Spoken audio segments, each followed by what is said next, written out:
The Out There channel. Please sub and share.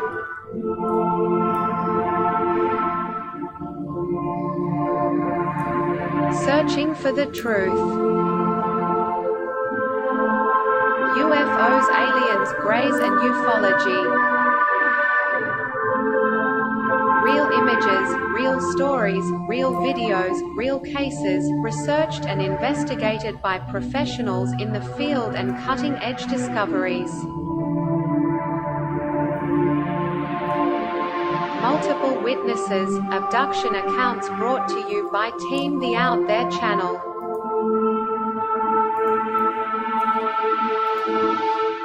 Good to be back. 5, 4, 3, 2, 1. Action.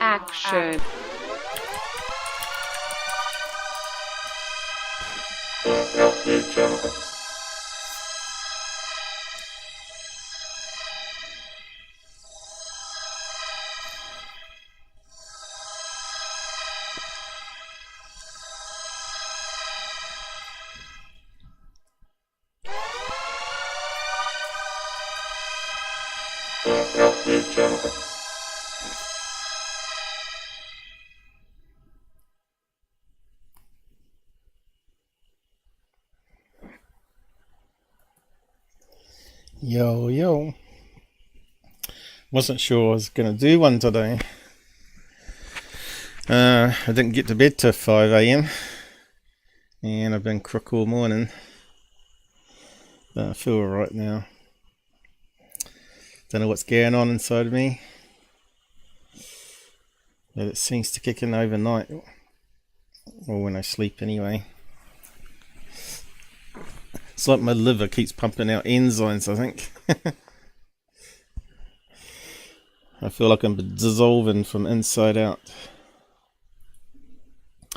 So yeah, haven't really got anything planned, but we'll wing it. We always find lots to talk about. We got Michael King here. So, is that the other account you're using? We're now live. I better type up the side comments first. So yeah, I'll be talking about the moon. Gabber and I had a bit of a fight a week ago or so about buildings on the moon. The rabbit holes run deep in this field. Takes a while for people to come to their senses. It seems that when people have their own experience, right? They see UFOs or aliens or both,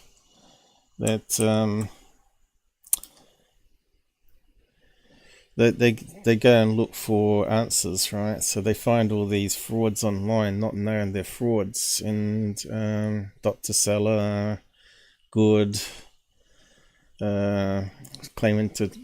people claiming to talk to leakers or government, Navy people, Corbell, and they get into this big, deep rabbit hole, and it gets harder and harder to pull them out of that rabbit hole, because they tend not to listen anymore. People can be saved, but it's a lot of work. We're not saying there's no such thing as UFOs and aliens, but we're saying there's a lot of disinformation out there about it all, and we've got to be careful of what we scrutinize and believe in.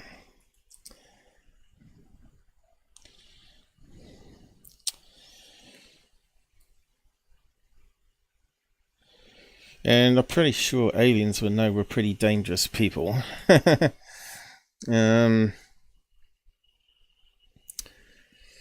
think they've probably been studying us for a long time.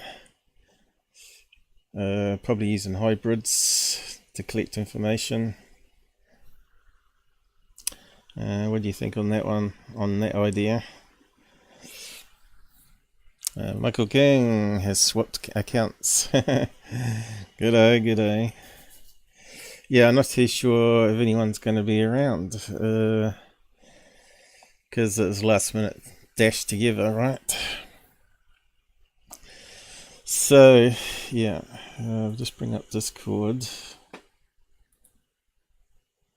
We'll probably need that for the show.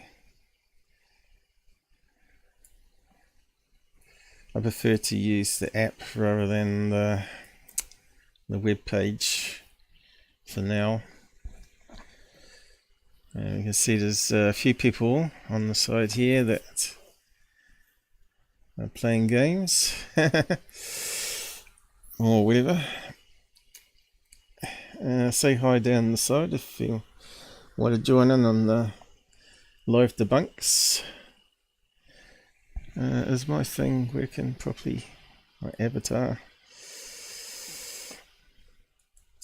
I've still been tweaking the system.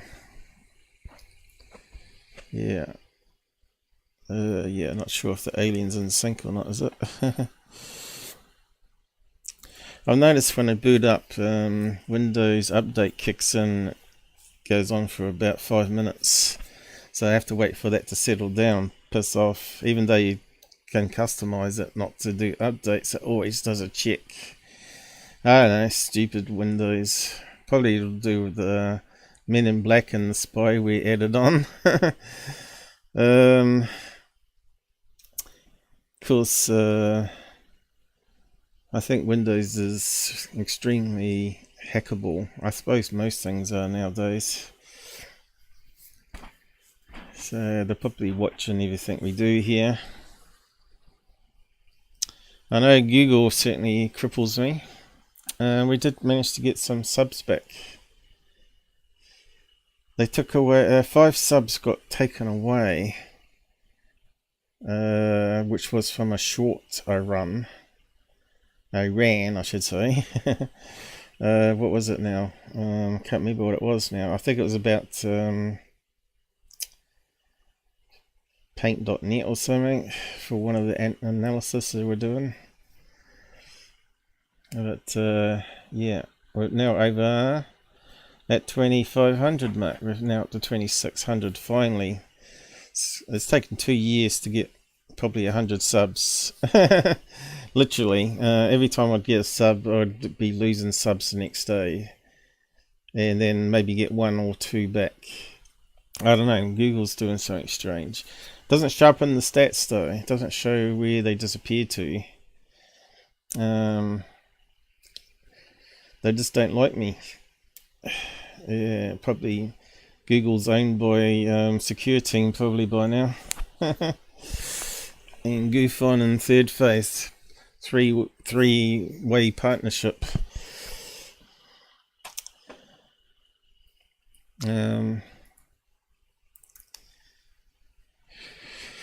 Let's see, I've got one thing here. Alright, so I've got a few recaps to do. But yeah, I've been putting up a lot of shorts lately. I'll just talk about shorts again. Shorts is about the only way I get subs, actually. Even if I upload videos here, right, for my night vision camera, you can see I only got 14 views and 26 views a week ago. Alright. Should do better than that. There was no mention of UFOs or anything mentioned in those. You can see how low the results are here for view counts.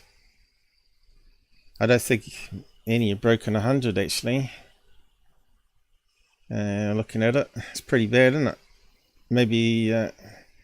Maybe Charlie Roo would get 100 views, but no, not even Charlie Roo can break 100. That's how bad I'm suppressed. But if we go to shorts, seems to be a little hole there at the moment. And look at this, you know, I've done some Charlie Roo ones. 1,000 views just for a 14-second video. Crazy, isn't it? There's Charlie sucking up to JD when he showed up for the second time at my house. Haven't seen him since. So yeah, he's always too busy, he reckons. So he even got almost more likes than my regular UFO videos, right? That's just a short clip with some crazy music I wrote. Sounds like something from Aliens. My alien dog. He's so loving that.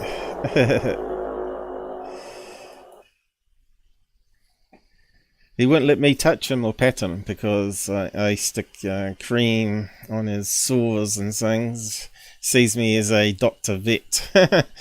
So I'm the bad cop and JD's the good cop, giving him smackos and hugs and things and walks. And he was walking him that day too. And that got 1,200 views. And it's a one-eye mode, you know. You're better off watching the full video. I thought it had some music on that. Why is it not playing music? Kind of weird. I lost sound. Should be playing music.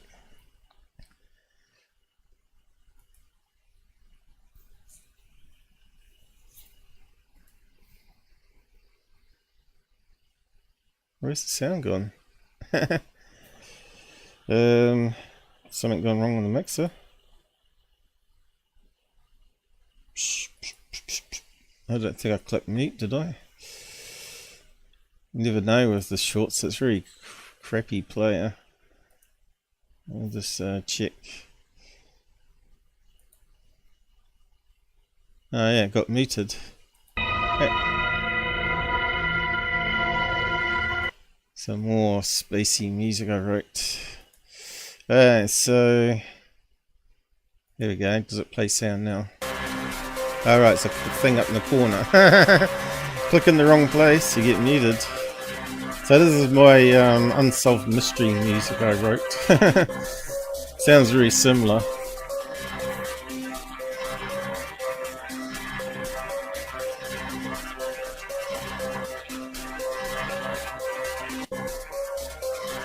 Imagine if we had a nose like a dog.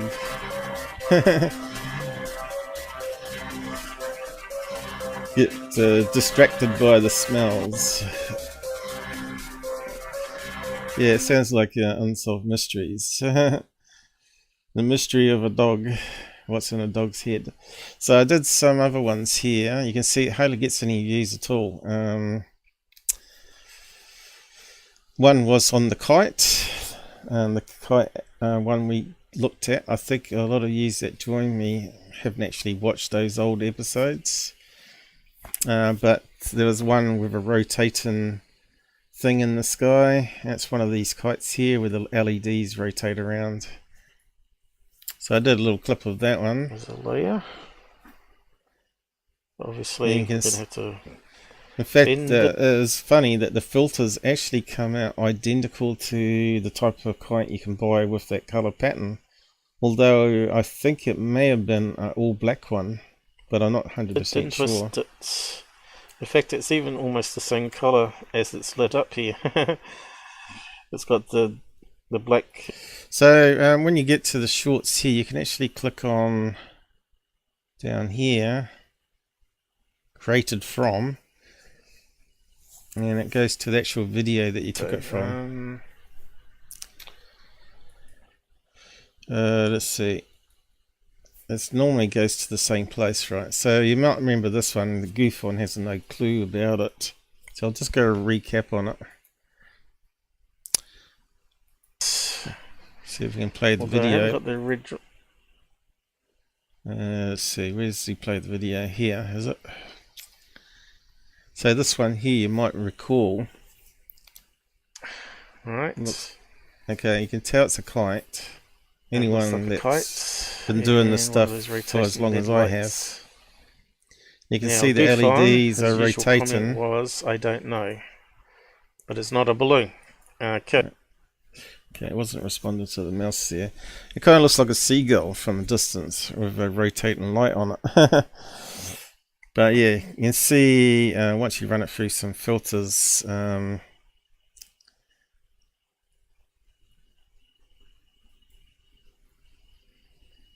can start bring out other details. Of course, a lot of these channels don't do this, right? So we could just do brightness, which probably won't do much. So you can see the circular thing there. Right. Okay. Now you can see the shape of the kite. Shape popping up there. Now if we I think Third Phase said it was a TR3B or something crazy like that, right? So let's just bring up that chat window because it's disappeared. So anyone out there? I think we've got a couple watching according to the stats here.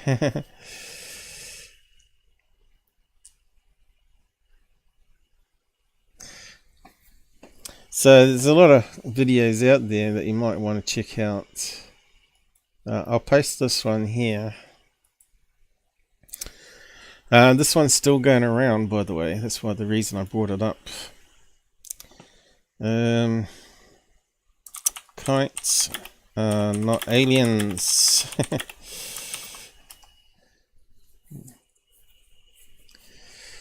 Now, as you know, you can right click on here and say copy with the timestamp.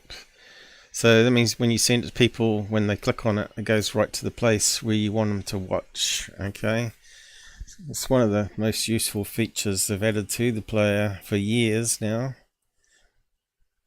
Let's see, we haven't even got 100 views on that one. When did we do that one? So going back a wee while, just after Robert left us, left the channel to do his own thing. Where's the date stamp?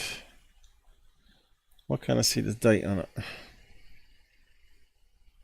Oh, there, May the 9th, 2021. So it's not that long ago.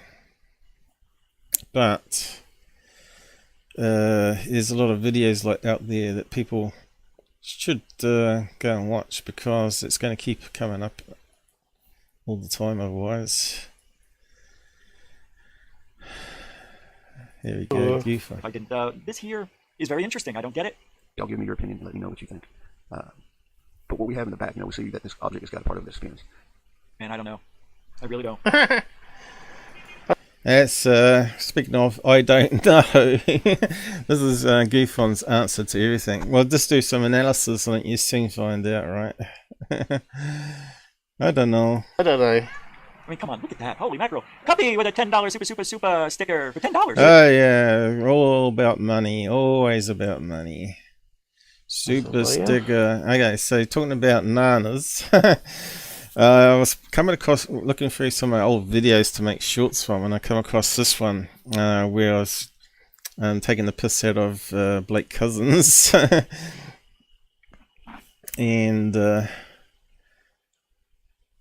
buckle up, everybody. It's Blake Cousins with a special report for you tonight. We've got incredible videos via the world. Let me tell you, lots of UFO videos. So I'll just go to the original and just play a wee bit of it. And this is when I just finished my model, and I thought I'd do a funny skit with it, where it's meant to be filming from the sky above. Buckle up, everybody. It's Blake Cousins with a special report for you tonight. We've got incredible videos via the world. Let me tell you, lots of UFO videos have been coming into Third Phase of the Moon, and we've got the panel that's going to be going. That's B1 and B2, by the way. With Rich from Goofon. And we'll look over the footage together. Yes, we're a couple of nanas. So I didn't script this, by the way. I just picked up a few rotten fruit off the table. In fact, I think Dad ate those the next day. He eats black bananas. He just won't throw anything away because he grew up very poor and hungry all the time during World War II. So yeah, he's a bit of a Scrooge with his money as well. But yeah, you can't take your money with you, can you? So why live hard life and save everything when you should be probably spending it on things you like, right? But anyway, so I just picked up a couple of bananas, started running with it, and then I edited some bits and pieces in it after, and then uploaded it. It was a very quick thing.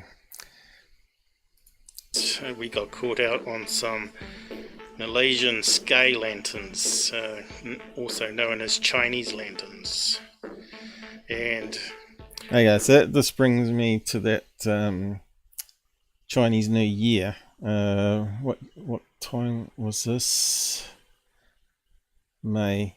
So it was just after Chinese New Year 2021, and these guys were putting up sky lanterns, thinking, "Oh, what are they? Blah blah blah." You know, they go through the whole shebang. Could it be balloons? Could it be drones? You know, fairly, if you did some research, you'd see it's got the way they were flickering and moving, and the time of year that it was Chinese New Year. But so they got called out on that. I'm saying here, right? Even though they knew what it was, probably. We got the rest of the team here. We've got Goofon. He's looking a bit orange because he went down to Florida and spent too long in the sun. But he is a bit of a Trump supporter, so we're calling Goofon Orange Man from now on. So what have we got in store for you? Who else? Alright, we got Dark Hour Paranormal. He's away currently. He's getting his hair done. It's grown too long. So yes. And also we've got Dr. J, but he won't show up on video. Yeah, what's up everybody? This is Dr. J Radio. Yes, this is amazing footage you got here. And we'll have a look at it in a minute and I'll give my opinion. We received this footage from a guy called Smackhead Bob. He claims to be working for the military. Bob Lazar. And flies his helicopters, as you can see in this video. He's currently in one flying around a location that's somewhere in Area 51. A lot of people would probably believe this, you know, the rabbit hole people. We may have our first legit footage of a TR-3B. You can see it's got windows and it's got some ventilation, as lots of people have reported. And it's also so this is my model after it was freshly painted. You can see that it's floating above the magnets there quite happily, and it still is, and even through the quakes that we've been having. So it's quite amazing, really. Some entries in the back there, maybe for thrusters for the engines, and he's got some footage of it taken off soon. The scale's not quite right with the military vehicles. Turns out we needed micro machine size ones. Was it 1/132 size? So yeah, they're the smallest I could get from China. But yeah, JD gave me some micro machines to do a size comparison, and sure enough it fits the right size where the humans would be in those windows, right? But anyway, it's too late now.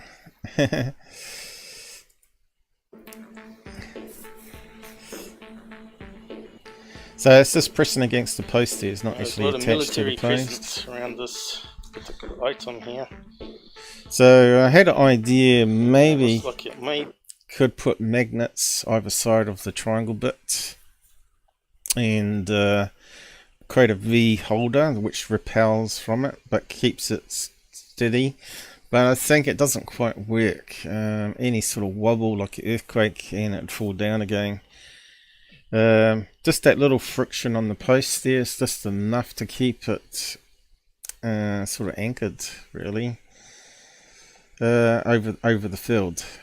just has to move slightly a wee bit out of the field. It becomes unbalanced, and then it sort of crashes down on the ground. But yeah, it was a learning experience doing that. After I built it, well, after I was halfway building it, I discovered that you could actually buy a kit online from China where it was using speaker magnets and a rod down the middle with magnets on it, just like I'd set up. And they didn't have anything clever like this. They had simply a piece of cardboard or a piece of plastic slides in front of it, pressing against it, just like a science kit that you could buy from China. So yeah, I don't think you can patent it or anything like that, but it gives people idea how they could build their own hovering TR3B model, right? And it doesn't require a rotational field with power, because you can get those hovering plates, right? You got the magnetic plates you can get. They're quite expensive, like $100. Mind you, that wasn't too cheap to build that model. I think the speaker magnets were 10 of them. I think that was the minimum you could purchase from any seller. Was like $80, $100 New Zealand, and that's like $50 or $60 US, right? So back then. And the rare earth magnets were about $10, I think. I just found an old bit of discarded piece of wood outside from Dad's beehives, and I painted it, obviously.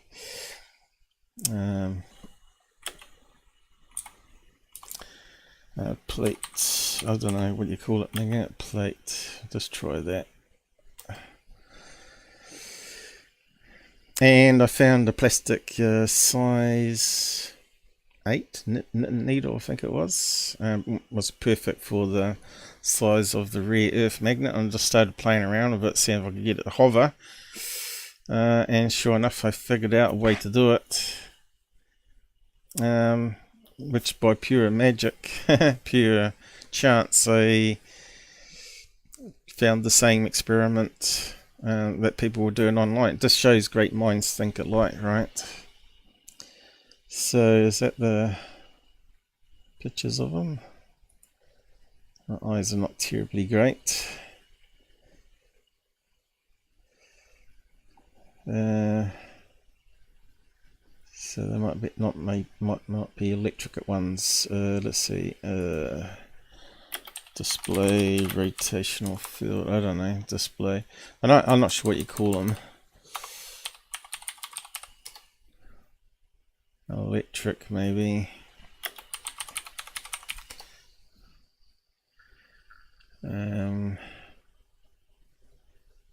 Maybe plate's not the good thing.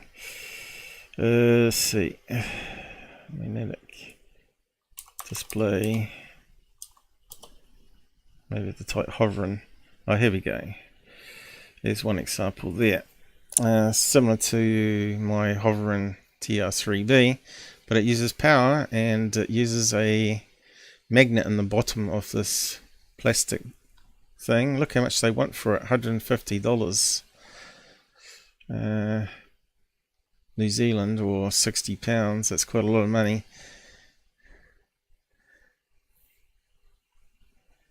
And it can only hold certain amount of weight. Mine can actually hold quite a lot of weight against permanent magnets, but they do gradually get weak with time, and they get weaker. Is my audio working alright? I just got to check. Yeah, it sounds alright. I was just a bit worried that maybe no one was saying that the audio wasn't working. What else you got here?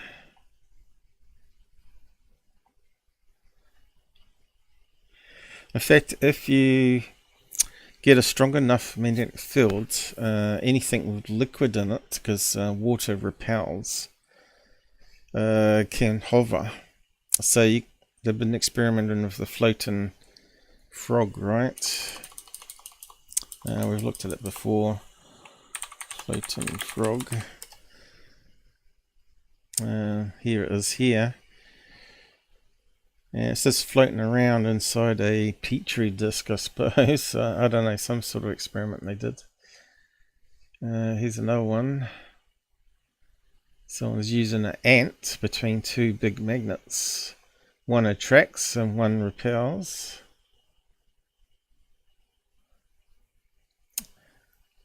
I don't know if there's any video of it. British and Dutch scientists make a frog float. So yeah, this shows you need a really strong magnet to be able to hover anything like that, because that's using electricity. Diamagnetism, it's where water repels.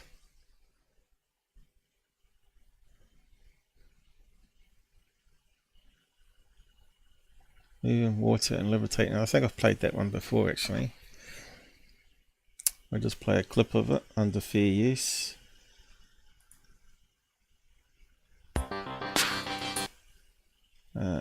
It's got music in it. So he looks like a high school kid.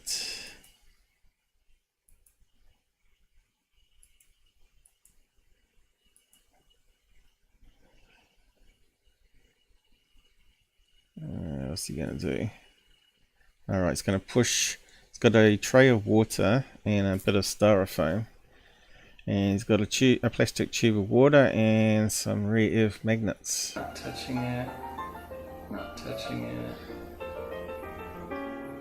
Okay. So water repels. Push it away. So how is it doing this?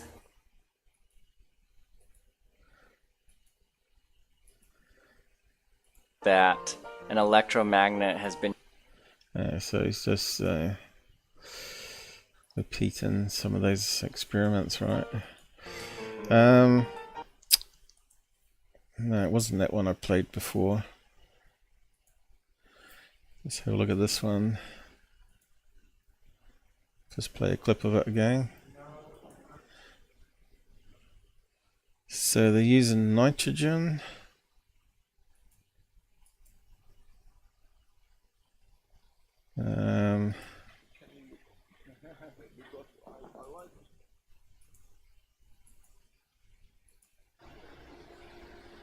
I've got a living frog, and there it is floating.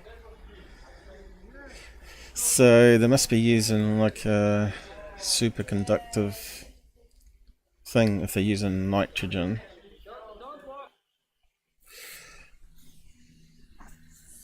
So yeah, it just makes you wonder if the UFOs were using magnets, then what would it do to things inside, right? So I don't think it's using magnetism. It's got to be using something else, right? It's pretty amazing stuff, science. So that's basically what I'm doing here. But I'm repelling two magnets, and it can co-assist repelling each other in a field, right? So if I drew a picture,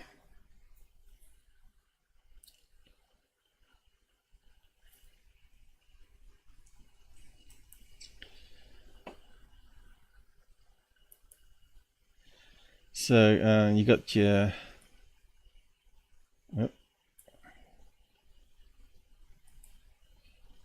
I could draw a proper circle in that. Maybe I just should get the thing. So your magnets are there anyway. Creates a field around them like that.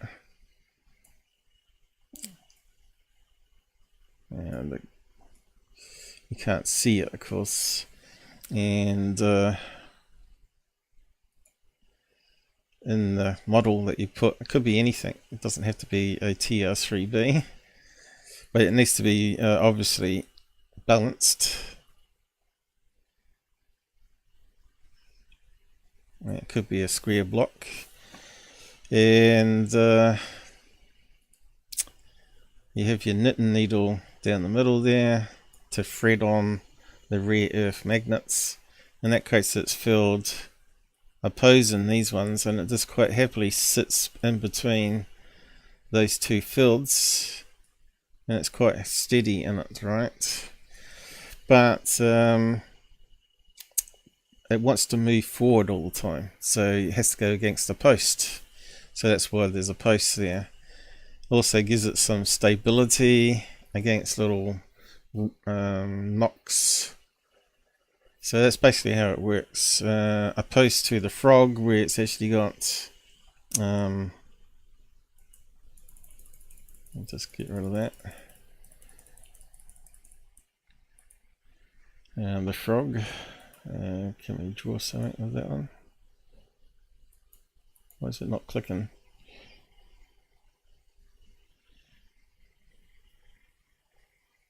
Yeah, okay. Yeah, so you got your dish.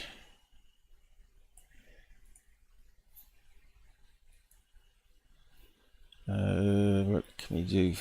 Oh, we could do that for a frog. So they got the frog, but inside the frog is water molecules, and in the water molecules of the atom, how do we do this? So you've got water molecules H2O.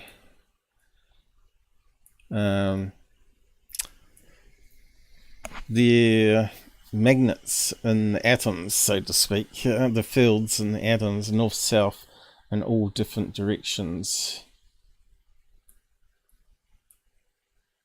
And if it gets enough big magnet field, it aligns them.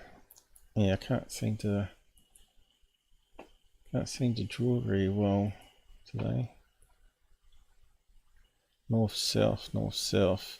So they're all in different directions. And basically the magnet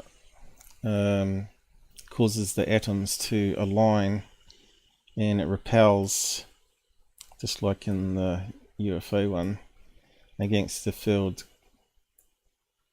that's being generated within the dish. So it just floats around. I suppose because of the way they do it, though, that it doesn't go outside the dish. I suppose the dish is quite high, isn't it? How do they do that to keep it in? Let's have a look at it again. I closed it. But you can get all sorts of things from AliExpress anyway. For chessboard, floating chessboards even. See if that comes up. And you can get one of these larger ones. I don't know how much they cost, but pretty expensive, I'd say. 22. Made from oak and what's that? Energy resin. So which one's a good one to choose that's safe to play here? Wood season. How to make a floating chessboard. Making a lead floating chessboard. Well, let's just have a quick look at this one.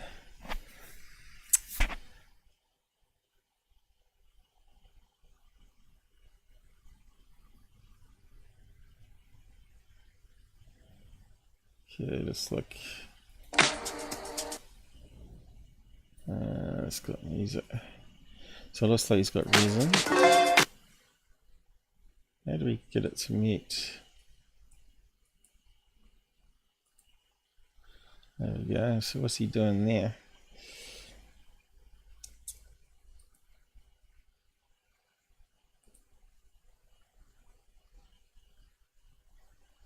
That's a bit crude. Alright.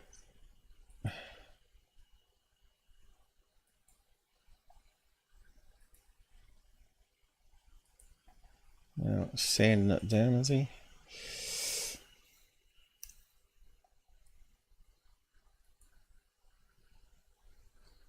So it goes on a bit.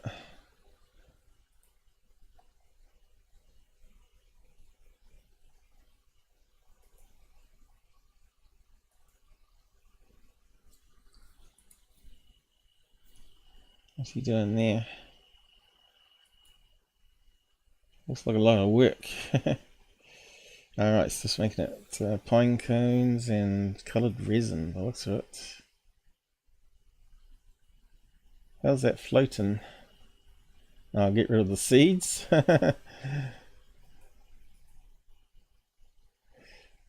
Make a floating chessboard. It says floating. Is it using magnets or water though? Looks like he's putting in something here. What is that?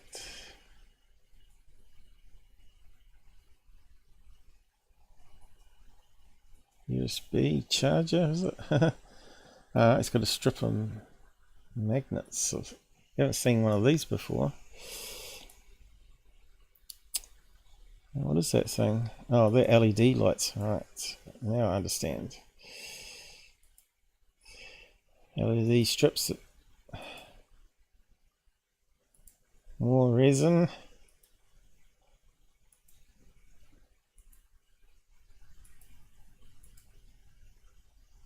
He's making the pieces so you can get molds. Black ones and white ones. Yeah, looks pretty good.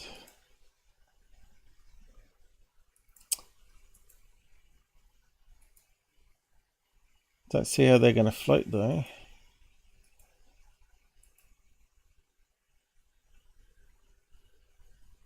Optical illusion float. Is it? Looks like it's hovering above, is it? Ooh, pretty cool though. That's not floating, man. Get with the game. That's optical illusion. So you don't see the clear stuff. Oh well, that was the wrong one. So let's choose that one.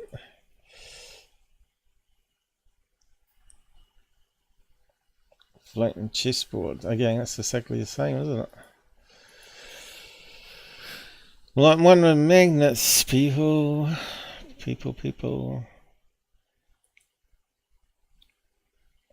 I thought I had magnets in there, but maybe I didn't.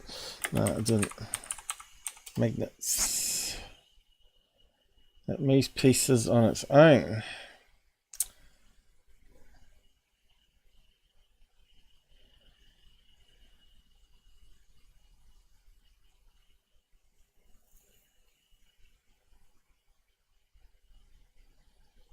There we go. Levitation is probably the keyword I should have used, rather than floating. Just put a clip of that one. So you can get square ones, octagon ones. There you go. A fairly big round magnet, like a speaker magnet, above a powered electromagnetic, and you can see it does rotate.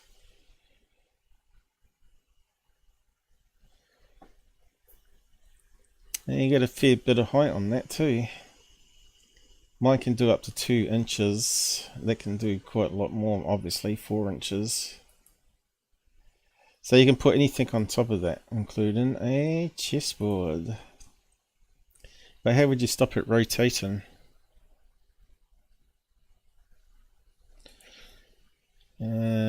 You get ones that don't rotate, I think. But you can see that you can buy one of those, get one of those UFO models and put one of those round magnets on the bottom of it. and you have a really good UFO that's rotating around. There are ones that you can get that have got speaker magnets, and it goes up and down with the music. Actual speaker. So let's go over this one. Floating UFO speaker. I think it might be more Bluetooth, I think it might be. Here we go. There might be more designs out there now. Amazon. And that just rotates around, and also uses the rotation to light up LEDs, right? Because once you've got motion, you've got flow of electrons in a magnetic field. And that's basically the idea of how these phone chargers work as well. See, $100 US dollars. That's close to $200 my money, I guess. That's quite a lot of money. But yeah, I guess it goes up and down with the music too, does it? Have we got a video here? Rotates. Does it go up and down? Or does it rotate different directions based on the stereo? So there's all sorts of designs out there now.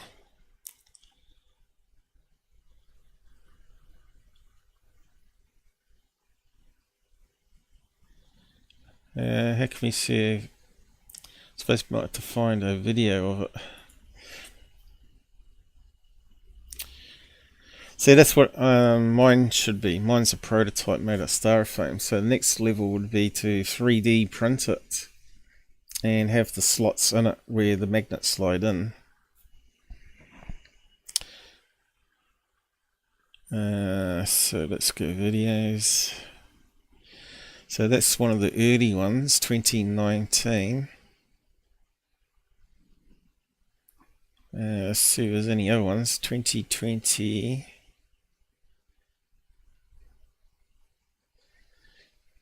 Here we go. We've got a sphere one, especially for people like Gabber. Best Bluetooth speaker. Here we go. 2022. So let's have a look. I'll just play a clip of it again.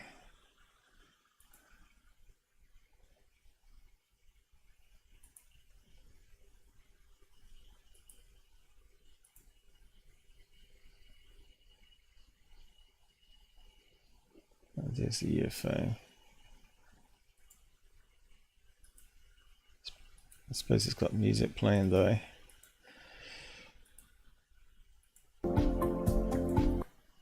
Yeah, it's just got regular music. I want to see it going up and down to music. But maybe it doesn't.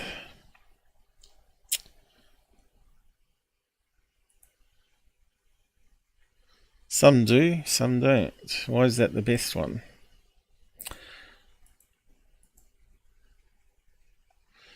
Yeah, that one, it's pretty average, isn't it?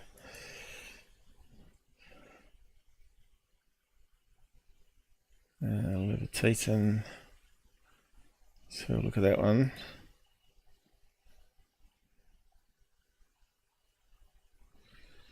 Yeah, I don't know if I'd want it on a table like that though. Maybe it's optional. They're saying it's a floating lamp, this one. Well, that makes more sense. Bedside lamp, I suppose. It's one of Robert Farmer hasn't got one because he's got rotating spheres, planets.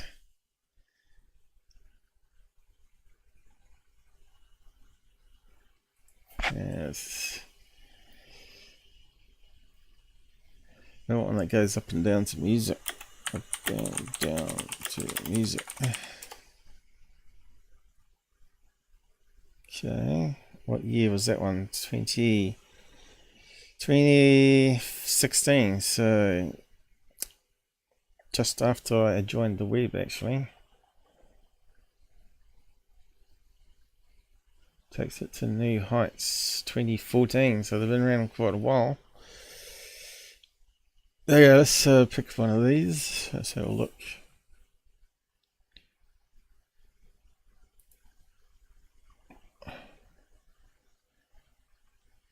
The coolest floating blue. I wouldn't say it's the coolest. It doesn't go up and down to music. Well, that one sort of wobbles.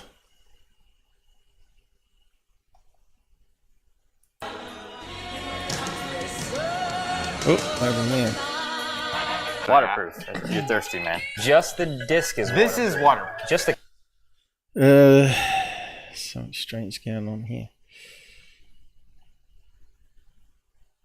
Yeah, okay, well, looks like we're not going to be able to find what I was after. Now let's just close that down.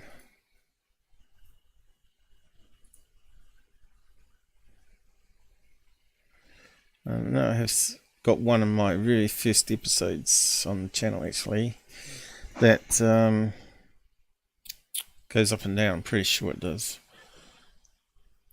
It lands when the music goes quiet and then it goes back up again.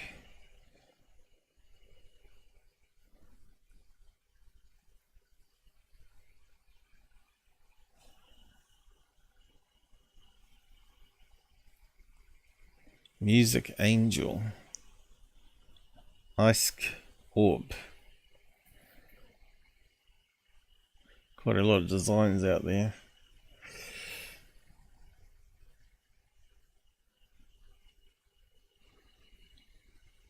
Yeah, Ferrofluid. I wonder where you can get that from, because that stuff's really cool.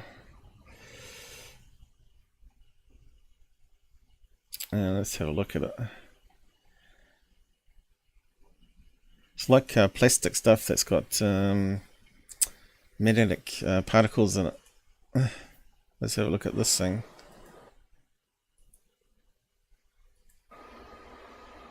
There you go, look. I want to get some of that. But you can get, that's the fluid one though. It's always a liquid and it's sort of clumped together, but I want to get that one that's actually a plastic.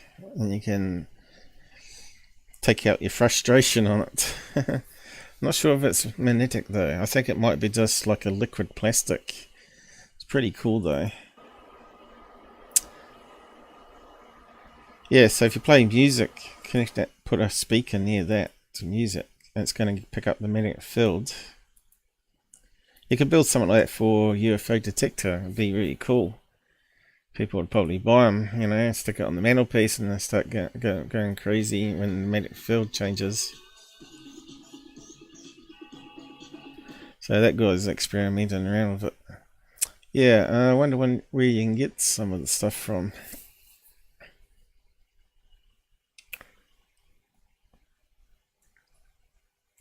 It's not going to let you highlight it. Ferrofluid. Let's do a search on it. Sort of reminds me about this video here, actually, so we'll get onto that next. Ferrofluid. I wonder if you can get it from China. AliExpress. And get a speaker. Let's see.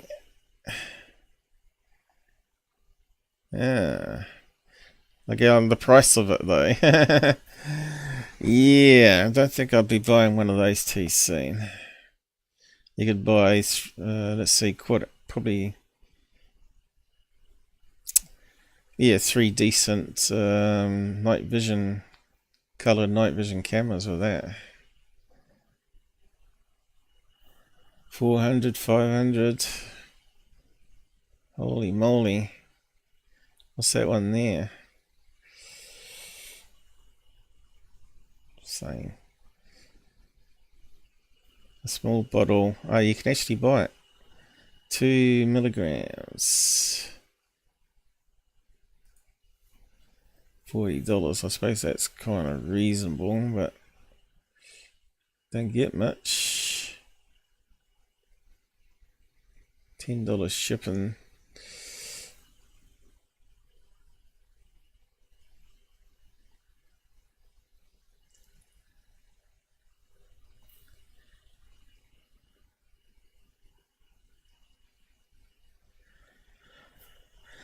I wonder if it's safe to bring into country though. Stopped by the border control.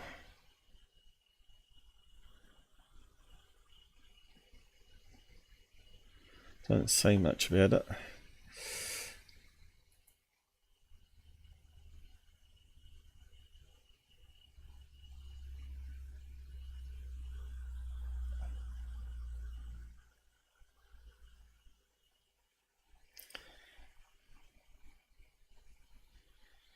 Speakers. Let's just type in. There we go. $10. That's not too bad. Maybe I should get some. It's worth a risk, I suppose. See if it comes in through customs. $11. Getting up pricey now. Don't get much of it. What's that plastic stuff called though? I wonder if you can get that. Let's see if I can find out what it's called. Liquid plastic, probably. That's fun to play with too.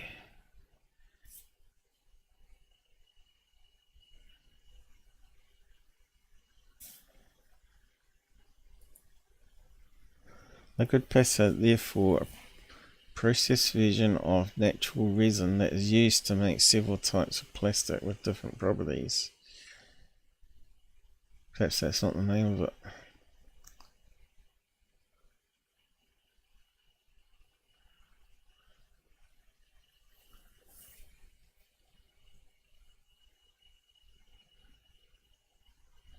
People doing all sorts of crazy stuff. Yeah, I'm not sure what it's called. Hey, Tommy. At least someone's talking on the side. How's it going? Is that working? Yep. Yeah, I'm just looking at various things, recapping things. Thought I'd just do a show today and just do a lazy Sunday one and just look at various things. So we're looking at fluoride liquid. So you can buy some to play with for $10, but you don't get much in a bottle. And it looks like it even comes with a couple of magnets. But it might be, you know, just a interest piece to have on your table. You get one of coloured water. Well, I wonder if it's water in there though.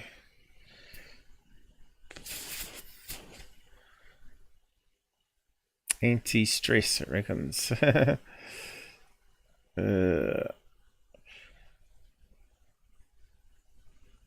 What's the liquid? Maybe it doesn't come with liquid.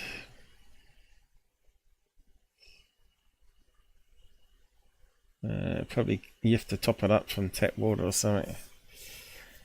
Maybe it's alcohol. No, that'd be too risky. I don't think you're allowed liquid in the post, are you?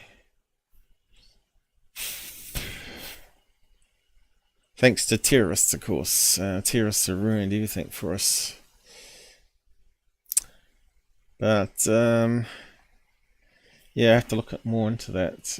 But yeah, trying to find that malleable plastic. Liquid plastic. That's squeezable. I think I've talked about it before.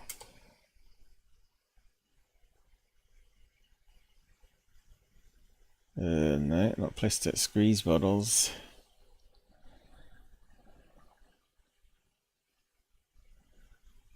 I don't know what it's called. Plastic.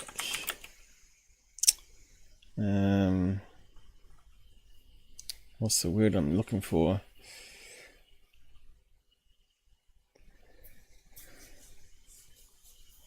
I don't know.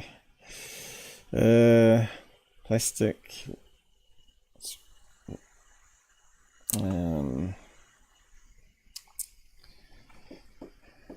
Just can't think of a name. It would be called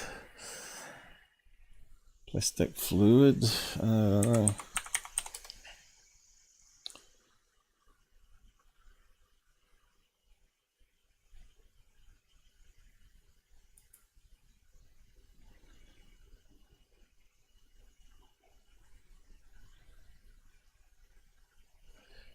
What's the gradient? Let's see. Images. If you know what it's called, pump it down the side.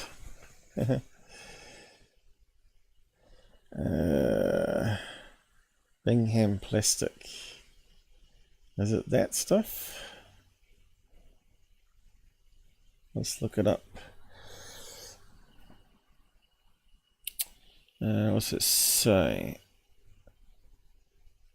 It's a viscoplastic material that behaves as a rigid body at low stresses but flows as viscous. Sounds like it. It's used as a common mathematical model of mud flow or in drilling engineering. Newtonian liquid.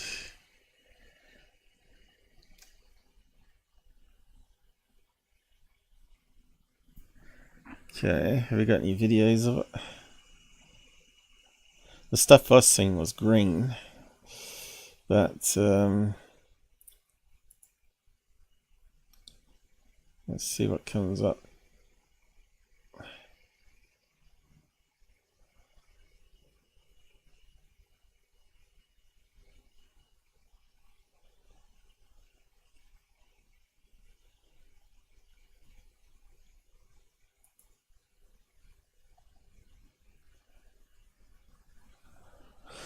Videos.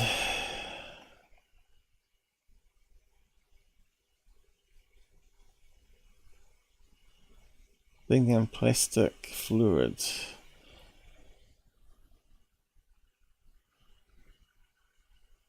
Toothpaste. Wouldn't have thought that.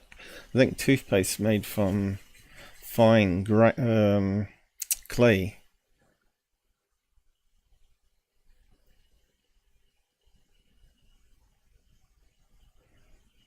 Newtonian, maybe it's called Newtonian plastic.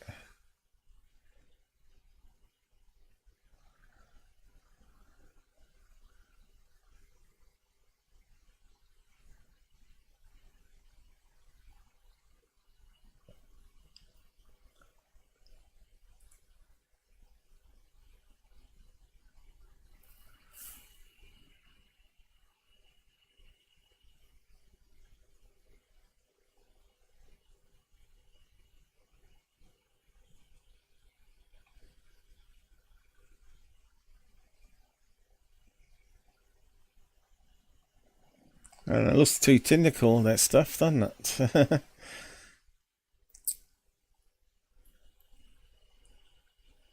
I'm looking for just an example of plastic. You can just hold it in your hands, and if you whack it, it goes hard, and if you leave it, it goes soft again, or something like that.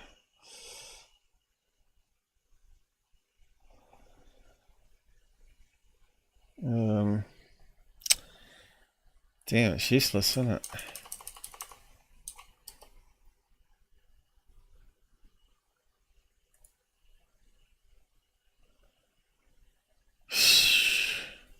What do you call it? Malleable plastic. See what comes up with that one. Okay, so what we got here? Play-Doh.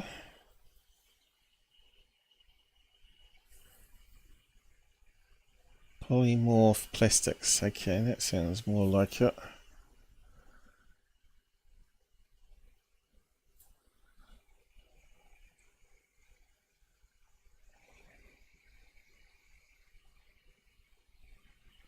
plastic backlash. What's that? Thermoforming. No, don't want that one.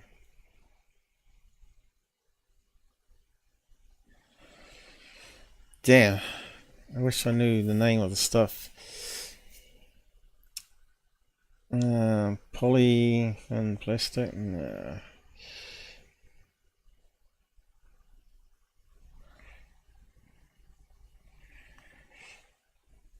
You think it'd be easy to find. So this is stuff that's not worn in our environments anyway, that make plastics made of these plastic little beads that they melt together to form other products.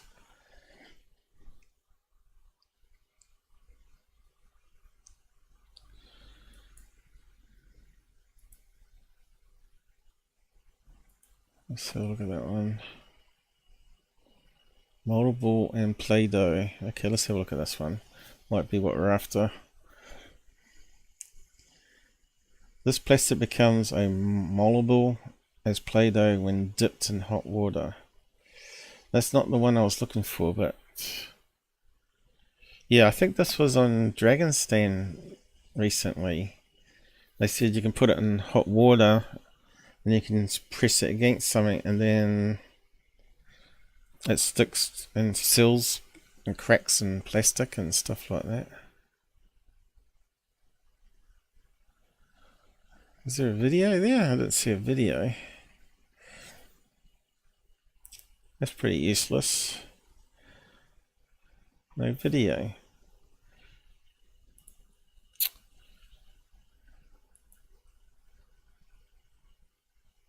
What's that one?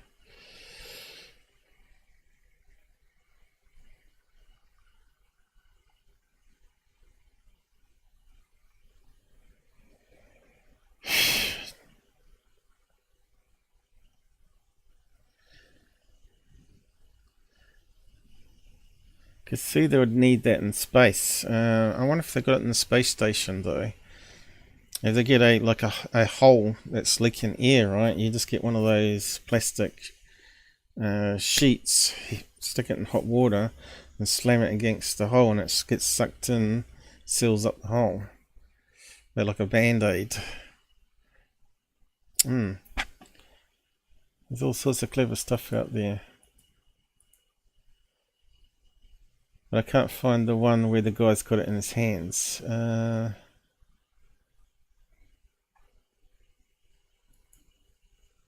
Let's see.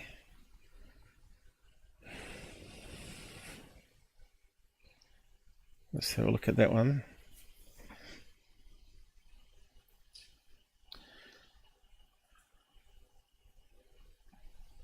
It's the little things, interruptions that steal our... There's a demonstration. 60 degrees. Looks like you can buy it from AliExpress, whatever it is. What's he done there? Might have to get some of that stuff. There's a lot of things I could do that with, repair and stuff.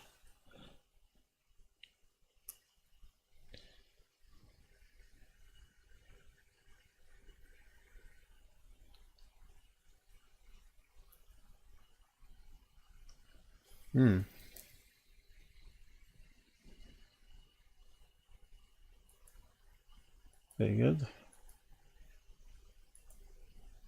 So, where'd you get it from? Projects. No. No sales link. That's very strange. Moldable plastic. Let's see what comes up in AliExpress. That's not what I was after though, but it is something similar.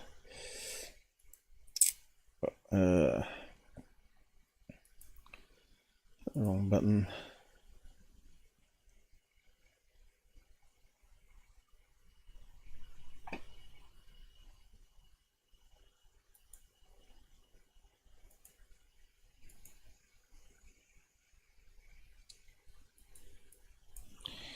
There we go. See what comes up. What have we got? Polymorphic thermal plastic. Yep, you can buy it, a couple of bucks.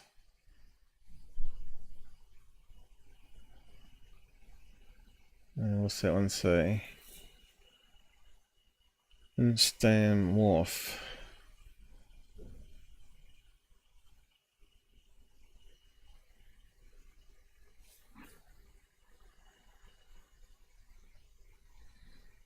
Is that something similar?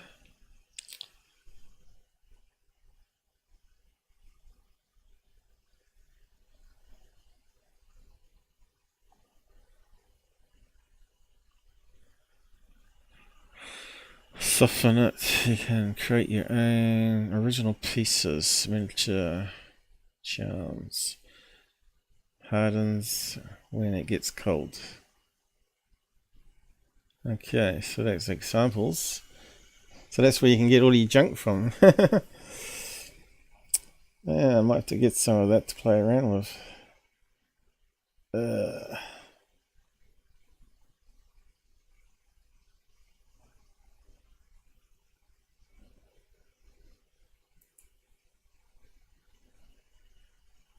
Quite expensive though. Getting up there. But you got a lot of colours there to play with, that's good, I guess. Someone's made a hand, is it? Let's just have a look. 50 grams, $4. So, comes as little bits, is it?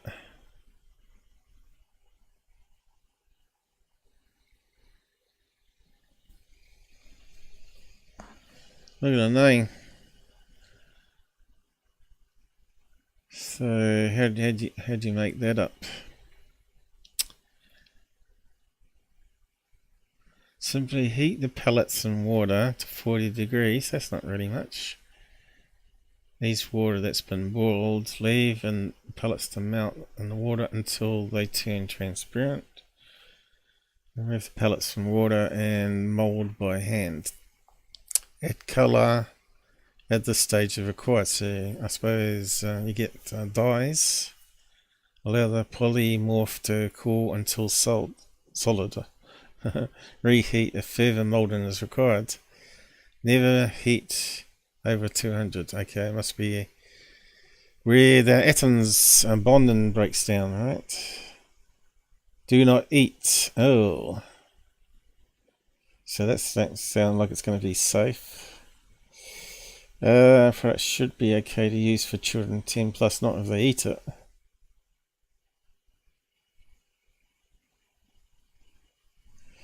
Yeah, it would have been better if they said it was safe.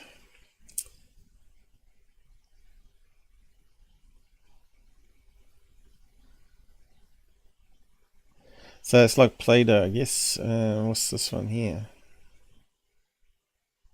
Artificial lawn. If you hate mowing, you could buy lots of that stuff. Yeah, could be this stuff then. It's got a big long name though. Polycrystalline thermal plastic, blah blah blah blah.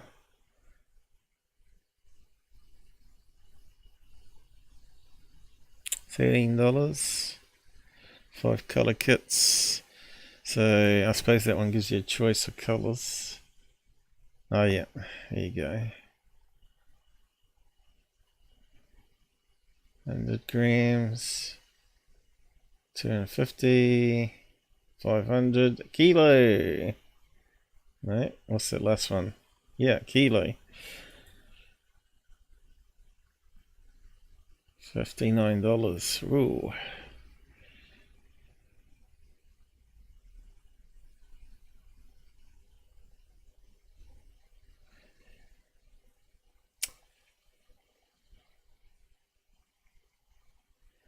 Instamorph.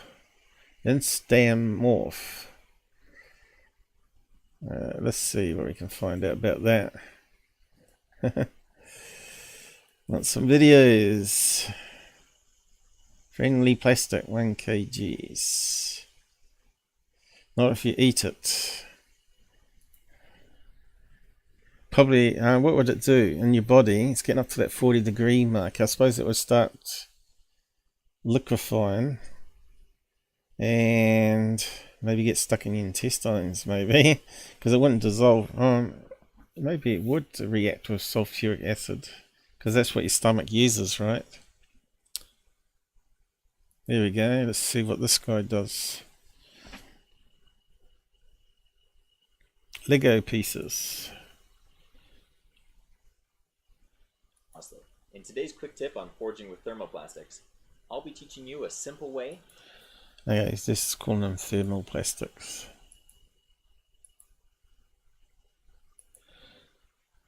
Get on with it, mate. Too much talking.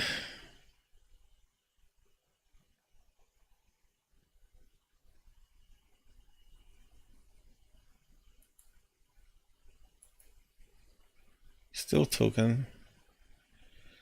No, he's just using a blue thing.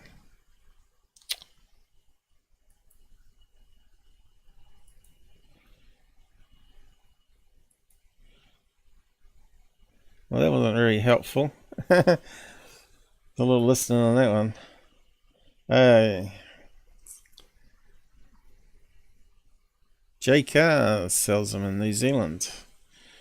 Oh well.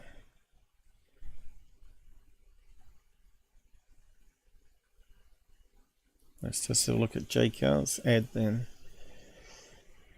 Has it got a video? They want $20 almost. Oh, this sucks. Huh. There we go. Bowl of warm water or hot water.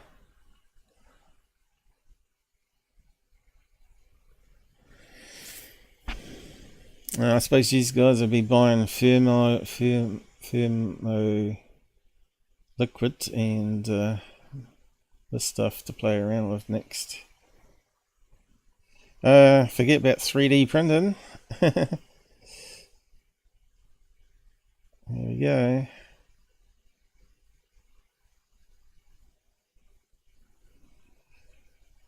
And you can keep reheating it and reusing it. Mind you, in Australia it would always be soft. So I suppose you could make that for your tabletop and just use it as a stress release thing. See if you can get it heated up enough. Obviously it's not dangerous to touch.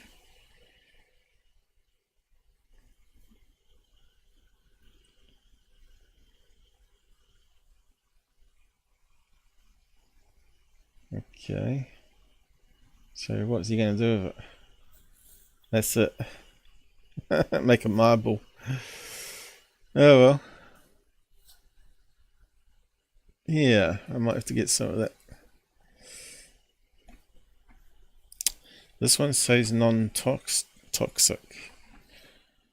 But is it safe if you swallow it? That one's at least 58 degrees.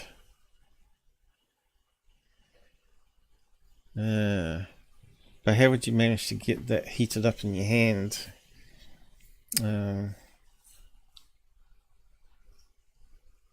It's a wee bit too high melting point in that one, or activation point.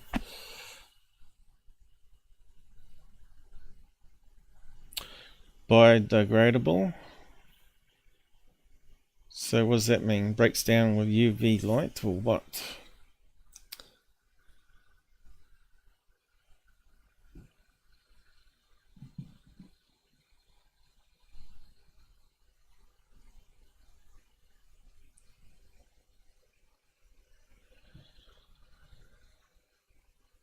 Yeah, it's got the same 42 degrees here, but why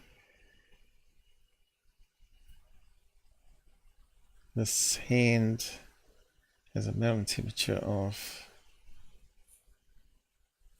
See, I don't understand why it's got that there and then it's got 40. Degrades into CO2 and H2O in 6 to 12 months in commercial compost.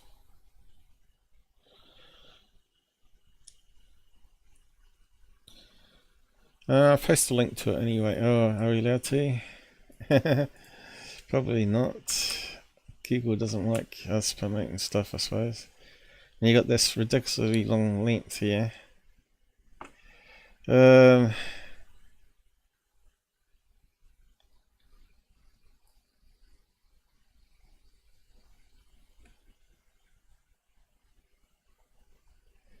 That's the technical things here.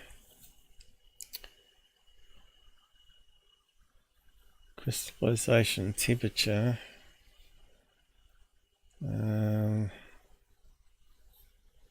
Where's that 42 degrees come from though?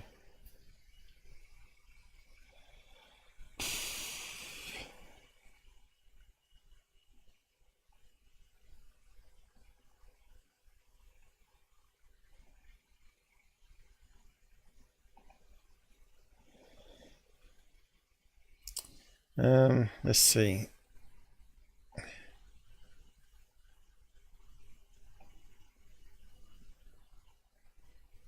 So you could buy a small packet to play around with. Maybe push it all together into one big lump. Different colours, so it'd make a right mess. $22. How can we do it? We'll probably get rid of all that crap on the end. Let's see.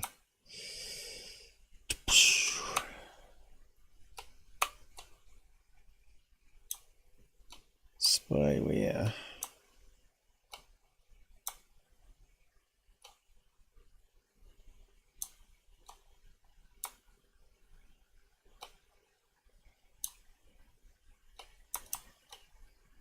Product ID. Does that work? I suppose it's added the other crap on now. Oh no. There we go, got rid of all the tracking and other shit on the end.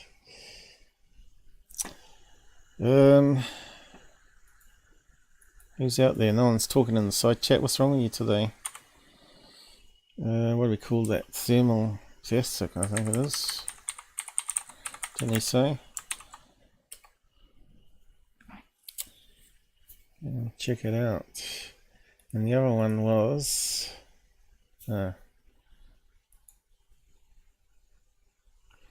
this one here.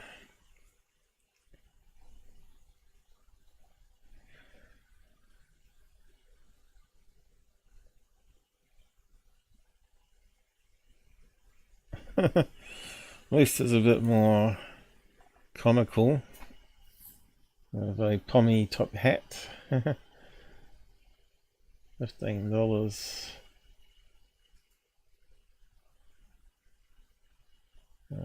It's at the bottom, is it? Yeah. That's not too bad. 13. Why is that one more expensive?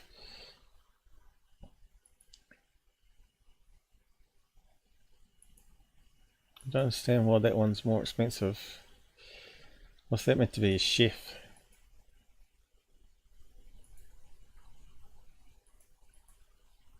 Blue hat. Yellow hat. Pink hat. That one kind of looks quite good, doesn't it?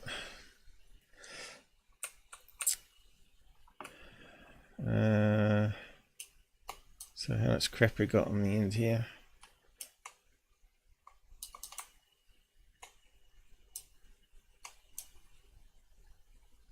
A lot of crap.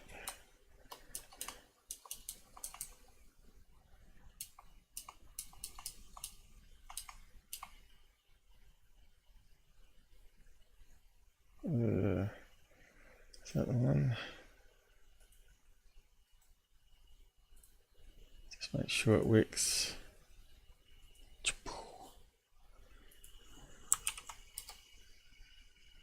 Yep. Hey. Hey, I didn't even know I was going to look at this stuff today, but yeah. You never know where Paul's going to go with things. Ferrofluid. I'd like to get one of those each. Still too long. What crap we got added on the end? Let me just so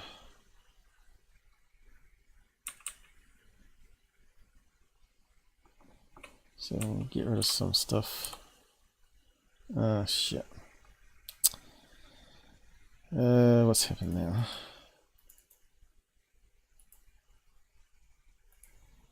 Full screen. Product. So I have to get down to there. It's not letting me delete it.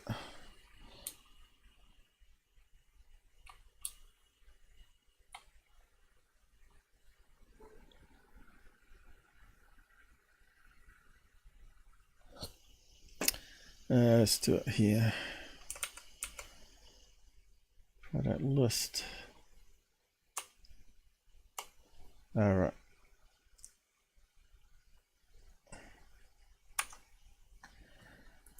Wasn't in the right place.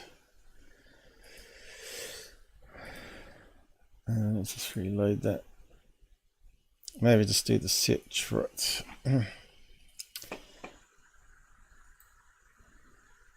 It's a limitation on the side comment things. It's just a load of crap in it. Okay. I forgot the name on the front this time though. Ferrofluid. Now we'll get one of those, I think. I have to remember to re-look it up later. Anyway, on to the next thing. This thing.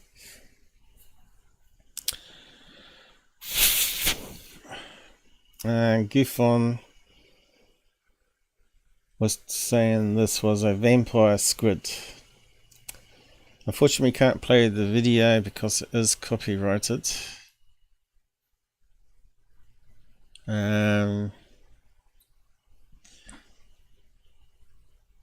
I first aired it back in 2017 and recapped it in 2020. I can probably show some screens of it.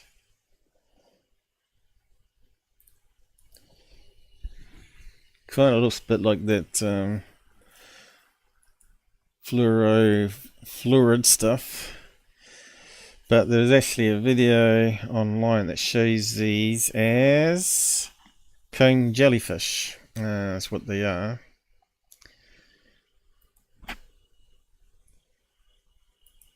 So I'll just go back, show some pictures of that video. So it kind of looks like some alien species, right? It transforms itself. So it starts off like looking like a flat piece of plastic in the sea, right? And eventually it forms into that weird shaped object with blinking LEDs going. Don't know if I can play a wee bit of it. It's not going to play.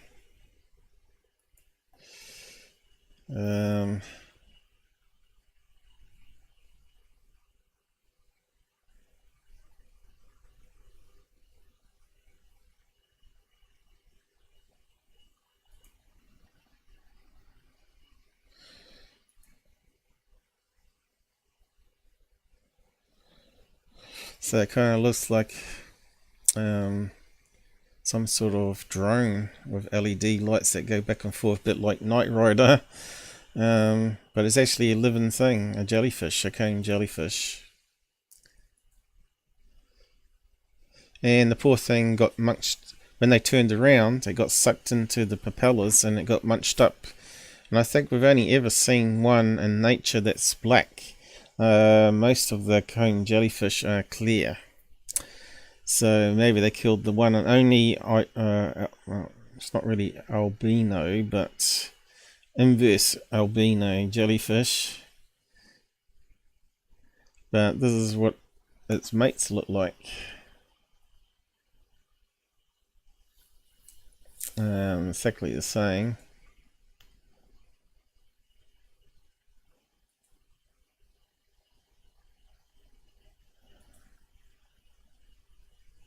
I've got some more images here somewhere.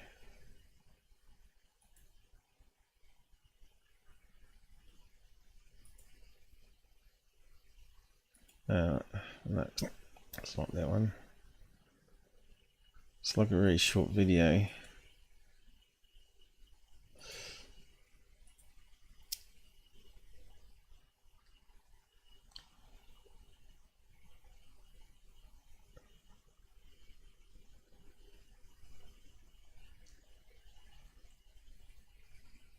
And you can see it's got the same roundness, and here's the LEDs, right?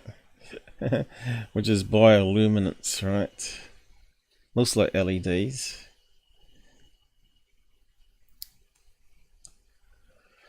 But yeah, you can see these ones are clear, not black like the other one.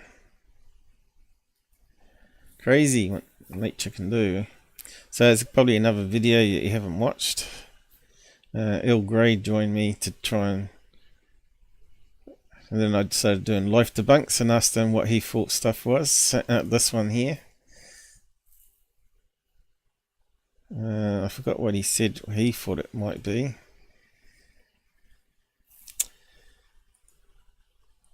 He wasn't promoting it. But Yeah. But the audio got corrupted and no one told me. But it's not too bad. So this is another one of those kites, what we just looked at previously. Let's see, where's the video playing for it? I think it's on Goofon in third phase, the usual pair.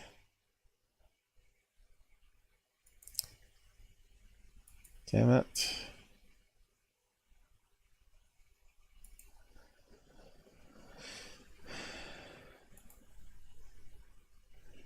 So this is some shill filming a lead kite, send on to third phase.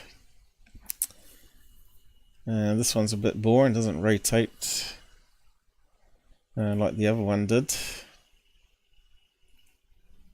So I ran it through some filters, see if we can get a shape of it. But it's on a black kite, and you can see here's some examples where it's really hard to see the lights on a black kite. So you can see that the lights are actually quite small compared to the rest of the kites. So probably when I took a crop of it. So then I overlay it like I usually do, right? Although this one was slightly different, I think. 1, 2, 3, 4, 5, 6, 7, 8. 1, 2, 3, 4, 5, 6, 7.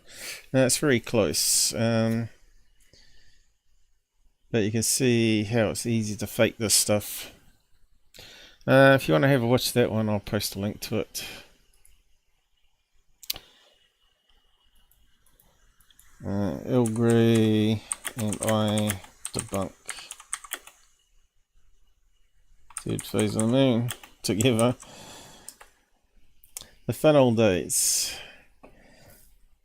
So yeah, it's got that one on there. You can watch, but if you go to the first one, I play more of the video. I did actually copy, claim, reject it and said it was fair use, and they eventually gave it to me.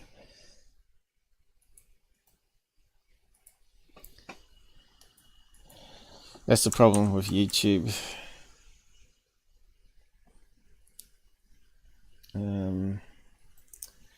That content ID robot. Anyway, we're going to talk about stuff that Gabber brought up.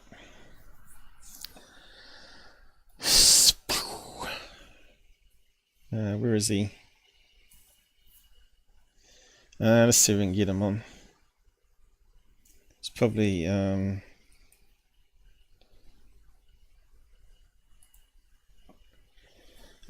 you not coming on live now.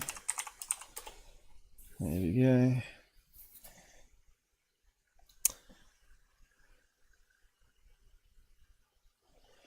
Anyway, go down to his room, where he posts a lot of stuff. So he's been posting up his own videos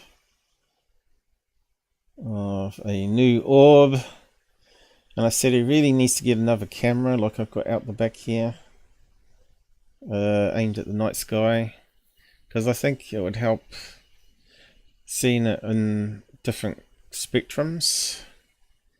You know, let's just see if mine's up and running. Sometimes it goes down. So he just needs to set up something like that, right? So this, you can hear the wind. This covers quite a big chunk of sky.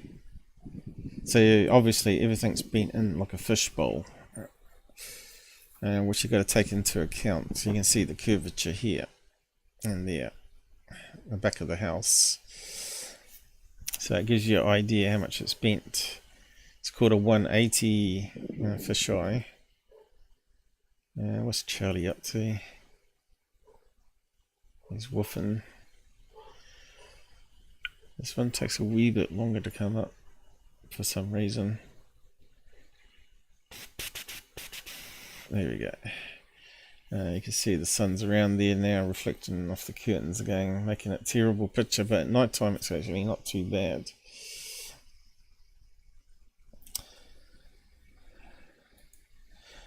So yeah, ideally I want to set up another camera that's not fisheye out the back too. If I wasn't so crook lately, and I'm waiting for some more parts to come for the project, so I can have it out the back here with the other camera. I want to basically have a accessible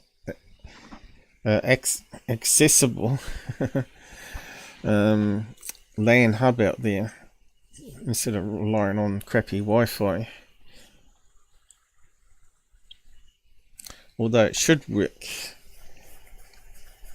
The big camera I think would have problems because it's higher up. So yeah, let's just go through Gabber stuff here.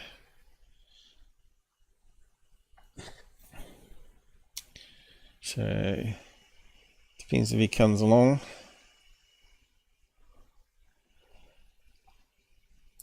But yeah, started talking about this one here, about the moon rocks.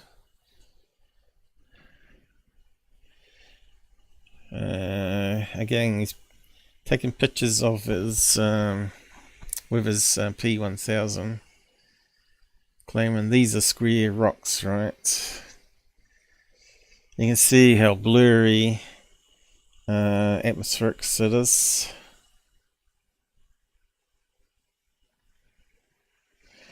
So we've been through basalt with the Mars rocks, right? And we know that moon rocks are very glass-like and are crystallized. So I'll just recap it. What moon rocks made from? We know what they're made from because we took some samples back with us from the space.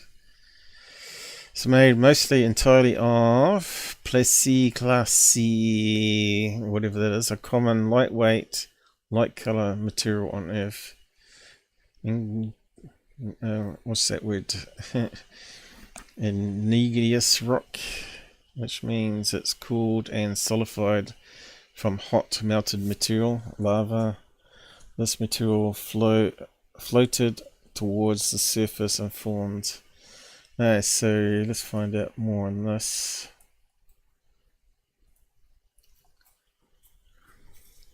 Right, there we go. Looks like a crystal, doesn't it? And looks like it's got square edges there. Looks like a big lump of sugar.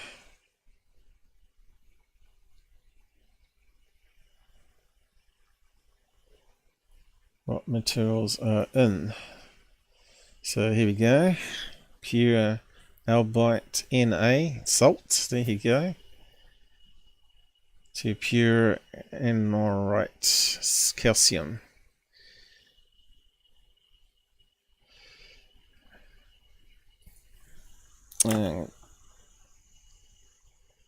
Formation, let's have a look. So again, it's better understand the science of rocks, really. Let's see, earth crust, including granite and basalt. There you go. And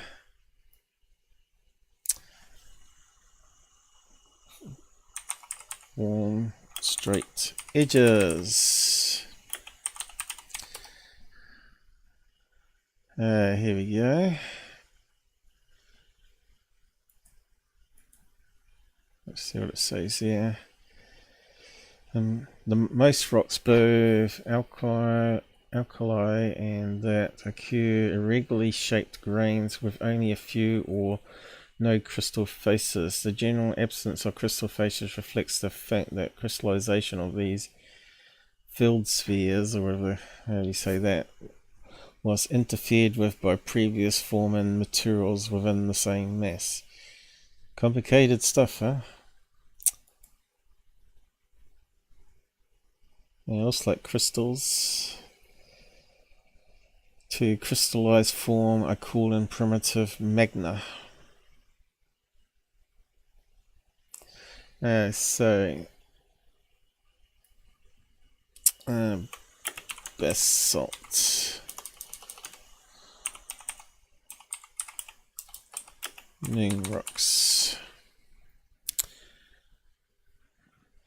Basalt is the main component of the lunar maria. Basalt also makes up a large component of earth and moon rocks. There you go. Basalt. And that one there. Is that one of the hole? That's basalt, isn't it? Forms little holes, straight edges, and all sorts of crazy stuff. There we go. Looks like some straight edges. Coarse grain rock composed essentially of blah blah blah. The term was coined by T.S. Hunt in 1863.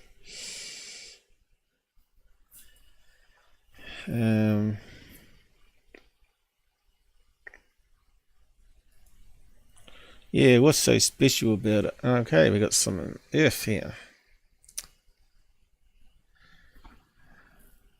So that's the one that forms the round boulders. But looks what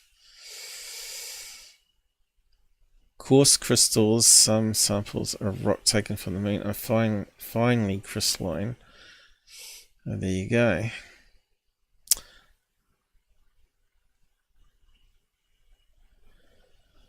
What's it used for? Feedstock. Its potential uses as feedstock material in numerous industries. Why would they use it in feedstock?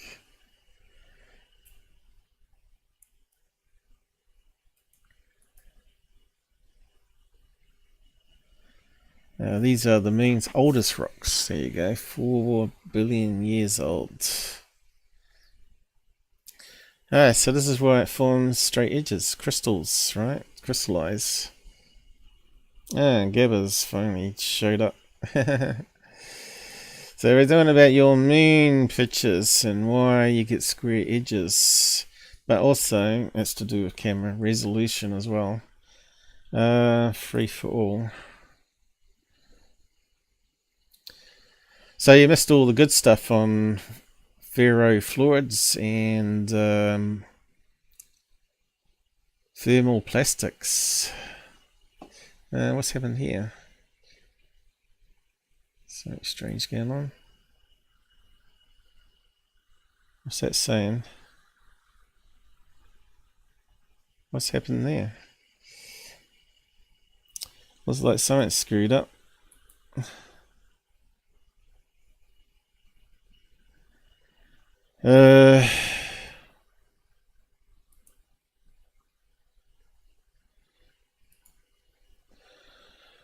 Oh my god, I can't even get the side chat up.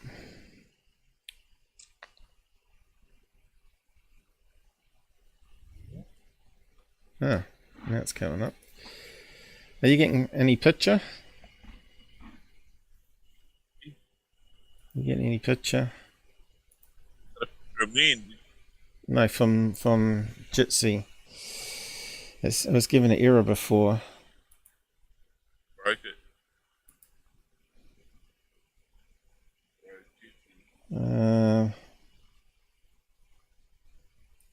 I'll just scale that down.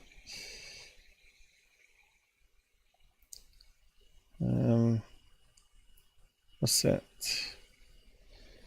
Stop camera. The camera's not working, is it? It's not working on Jitsi, is it? Where's mine? Disappeared to... Must go.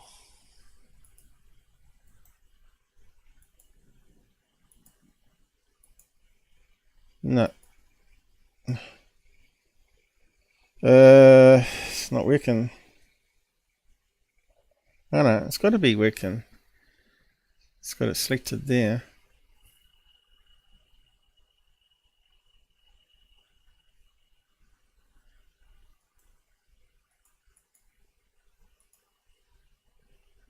Why has it got a line for it though? Can you see me or not? I don't think it's working. I can't see you. Where are you, Jitsi? No, there's no you on Jitsi. Turned your thing off. Yeah, I haven't turned it off though, that's the thing. Just close Jitsi and restart it. Yeah. Just close the whole thing, just restart the whole thing in your browser. Yeah, let's try that one.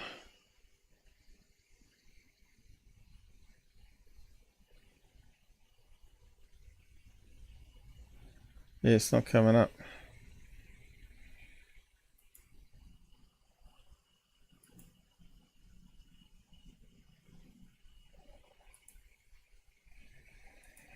Ah, far out. Unbelievable.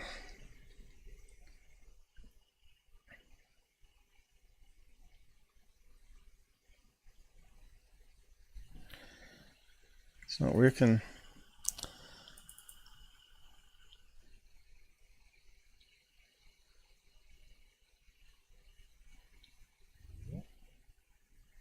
Is it working now? How do I get my picture back of it? You gotta put your video on video camera. I have. You can see it's on. There's no vid. Oh, there's a video of you on the top right. This little alien head. Is that it? Yeah. Oh, you are getting my picture then. There's a little alien head on the top right hand corner in Jitsu, and yeah. Hey, 18 wheels, how you going, mate? Is it working now then? Paul's just stuffed up the stream again. I don't know what's happening. Invite search. Hey. Yeah, it's this I don't understand. Must go. I don't understand why. What the hell's going on there?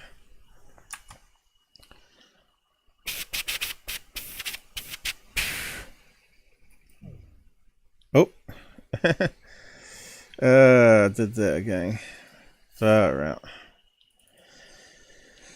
I tell you, it's just endless problems.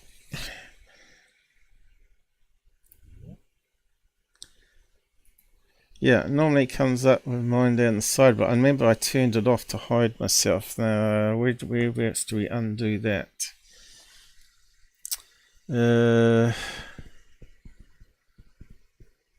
View full screen. Start recording. Where's the settings? Settings. Oh, there, hidden down. Minicam.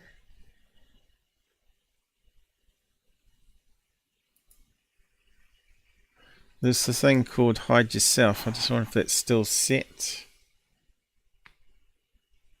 What's going on there? Canada, we don't know damn Canada. Enable pre-meeting hide self. There we go. Looks like it was set. Now that's back to normal.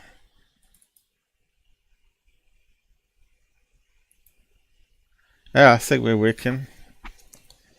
Let me just yeah, that's up there, isn't it? You should be able to see me now. Yeah, we got the right. Yeah, we should be working now. Not sure what was going on there. That's strange. 18 wheels. How's it going? How's it going, 18 wheels, mate? Getting them wheels rolling on them truck. Going off to the Big Mac. On the Big Mac. Bop, bop. Bop, bop. On the Big Mac. Anyway, we're talking about the moon. So this is stuff you took with your P1000, claiming that's not a rock. Are you claiming it's not a rock, or are you just asking? I'm not claiming anything. I'm just like, there's right angles on this. What's it doing on the moon? It's geometric. Yeah, I'm not claiming anything. I'm just like, what the hell have they taken a picture of? But it's not actually right angles, though, is it? Looks like right angles to me.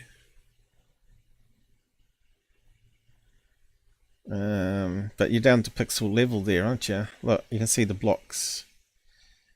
You can count them almost. 1, 2, 3, 4, 5.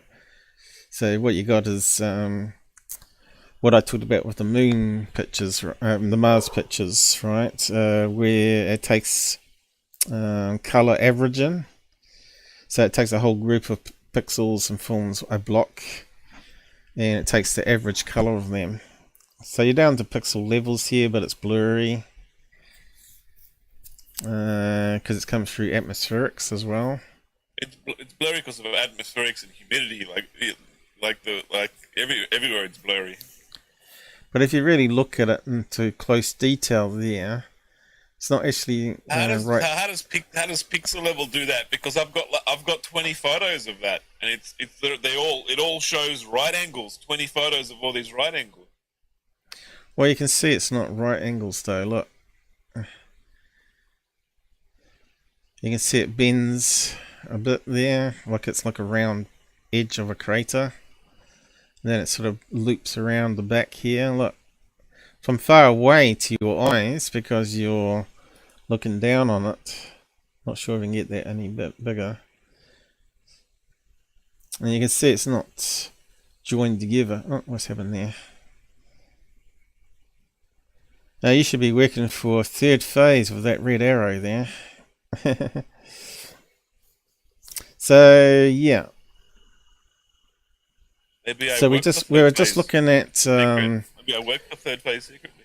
We were just looking at what makes up the rocks on the moon, right? And a lot of it's this stuff here, the white stuff. And it's also on Earth here. Grey, white rocks.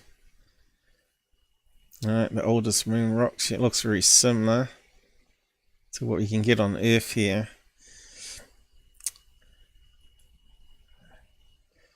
And we asked it here what type of rocks are found on the moon, and basalt is one of them. Remember, the Mars has got a lot of that. Volcanic rock that is very crystallized, and it forms creates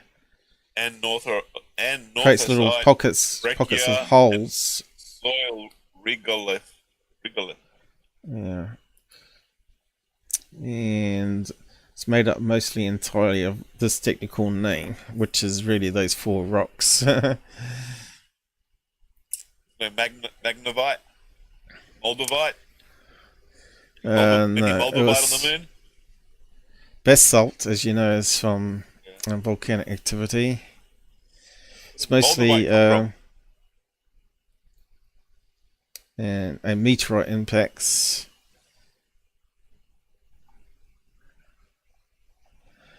What is the moon made of? Basalt. It does moldavite. There you go. It's rich in iron, magnesium,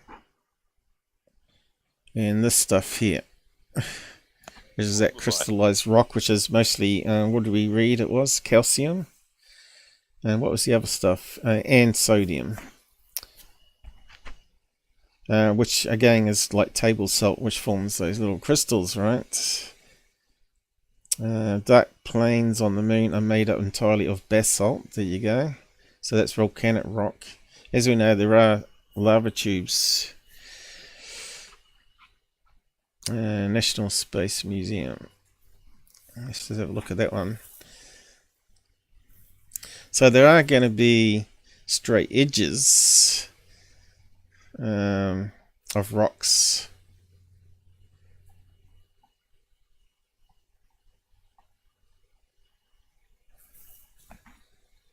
And that's that sort of talcum powder type dust gets everywhere, right? Clingy like talc powder. A photo of the moon on the left is fake. The moon's crust is only like 35 miles thick. Yeah. Well, you can see it's illustrated. What NASA's trying to say is like it's got a huge crust. It's only 35 miles thick. The Chinese rover measured it. 35 miles thick. Well, that looks like 30 miles thick, though, doesn't it? No, that looks like 100 miles thick. No, it's a bit hard to tell by that picture. NASA, never a straight answer. You can't trust these people, I'm telling you. That's a secure team made up quote, isn't it? Shouldn't be using it. Smashed up rock. So they're saying the dark area is going to be basalt. The light areas are going to be that stuff which I can't pronounce. That stuff. Anorhosite. Anorhosite.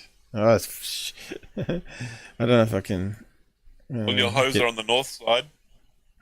Northosite. Anorthosite? Is that how you say it? I don't know. Complicated. Not even Google Translate's going to help you here. Look at this one here. Looks like a big rock just impacted. But it's optical illusion, doesn't it? It's actually dipping down, but it actually looks like a dome. This is what starts down the rabbit holes, right? It's optical illusion because of shading, and of course you're only looking at 2D. Secondary craters. They found domes with like glass dome covers. They found another dome with like a glass dome cover that's been that's like, all broken conspiracy up talk, that is. They haven't found dome covers. They love it. They love the rabbit holes, man. They love the rabbit holes. They love it.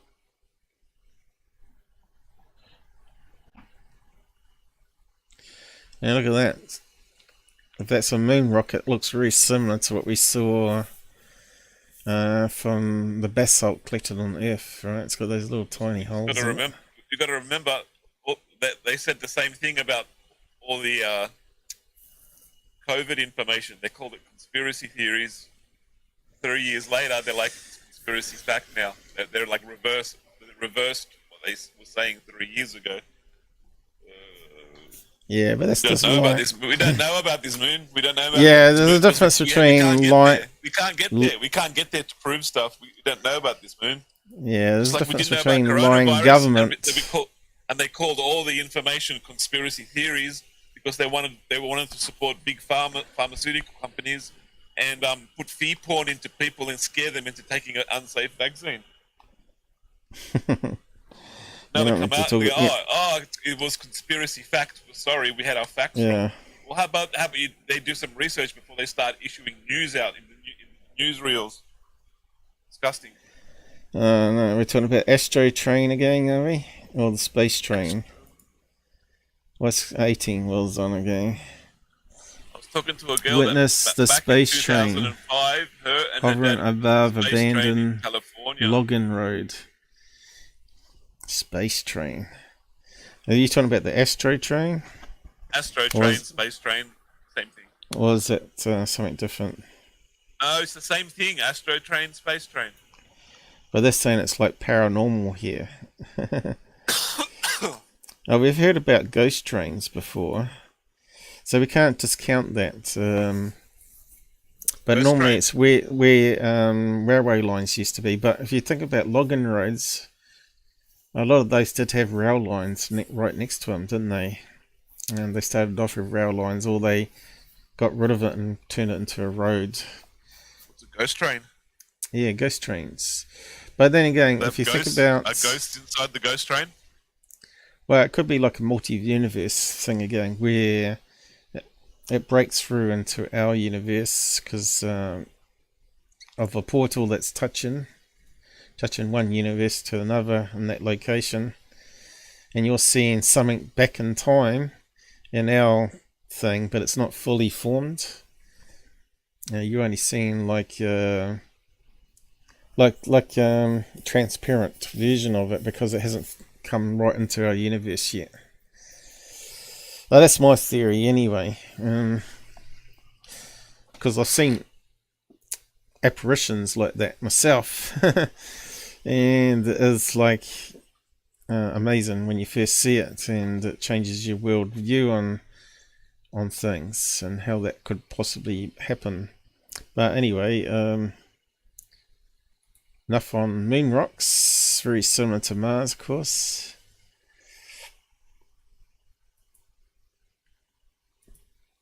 Just close those down.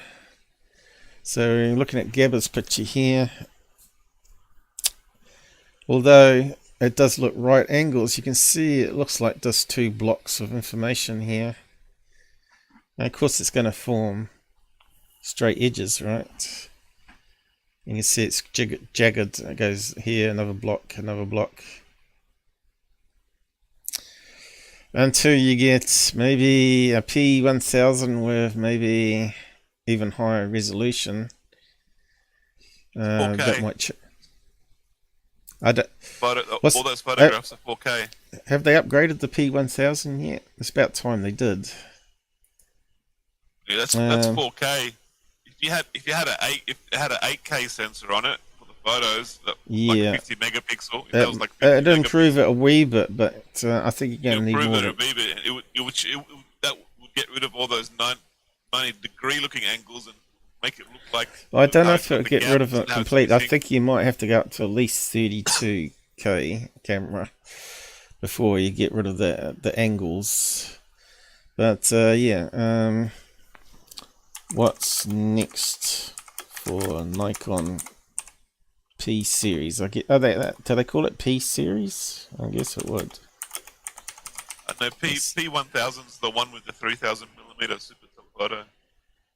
Nikon rumors for 2023. We love rumors, especially in ufology. Is there a sex? Mirrorless said system. Okay. So people are asking it here because it wouldn't come up. P2000 offers a number of features that the P1000 doesn't. Will be replaced by the Nikon. Here we go. When was that mentioned?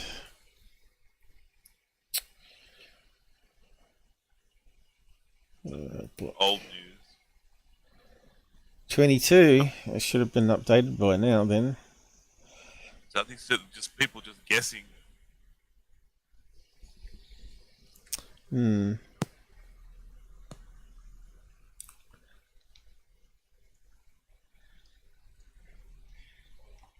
It's quite a heavy camera, isn't it? I haven't had Yeah, one. it weighs like 1,500 kilos. So you're breaking up. Where you disappearing to? Hello. Hello. Yeah. It weighs like 1.5 kilo or something. Your audio's terrible, mate. What's going on with your audio today?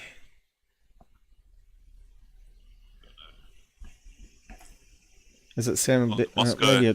My audio's gone to Moscow. Let me just reset the the volume. So I don't think it's my end, though. The volume just dropped by itself. Ah, right. That sounds a bit better. I'll just reset mine just in case too. Hang on. This volume right now while I'm speaking. Yeah, I'll just reset it here. Okay, How the hell do I stop this? How do I stop this? Stop what? I'm talking and it's lowering my mic level input gain while You I'm sound talking. alright. You sound alright at the moment. Alright, so there is no certain answer to this question as for now. However, many experts feel the Nikon P1000 will be replaced. Okay, so it's not come from the horse's mouth then. This includes a high resolution sensor, 4K video recording, and better autofocus. Isn't that what it does at the moment? It does all that at the moment. Yeah. It does 4K video recording. Panasonic has released the final lens in its full frame f1.8 prime. Images up to 24 megapixels. What's that work out to be? That's 8K, isn't it? Is that 8K? 24? My camera is 16 megapixels. That's 4K. Yeah, so it's not quite 8K, is it? Let's just find out. 24 megapixel to what do we call it? Pixels ratio. Let's see. 24 megapixel camera would reproduce an image that is roughly 24 million pixels. Yeah, we know that, but what's that work out dimensions? 6000p. 6000p by 4000. Because the P value is that second one, and the K value is the first one. That's how it works now. So that would be like 4000p. So that's 4 times HD. But isn't that same as 4K almost? Just only slightly better. So, how far away those 8K cameras?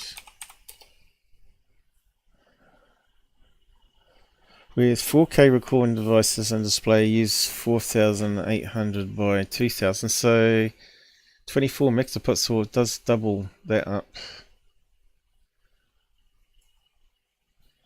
8K devices displays boost this to 7680 by 4000, so it's not 24p is not quite 8K.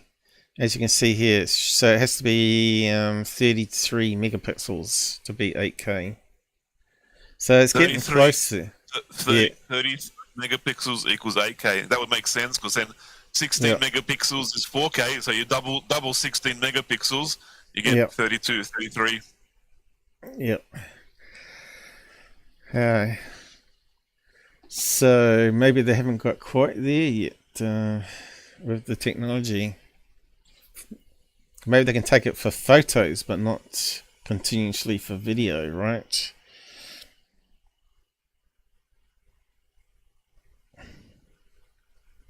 No, they can do 8K videos. There's cameras that do 8K videos.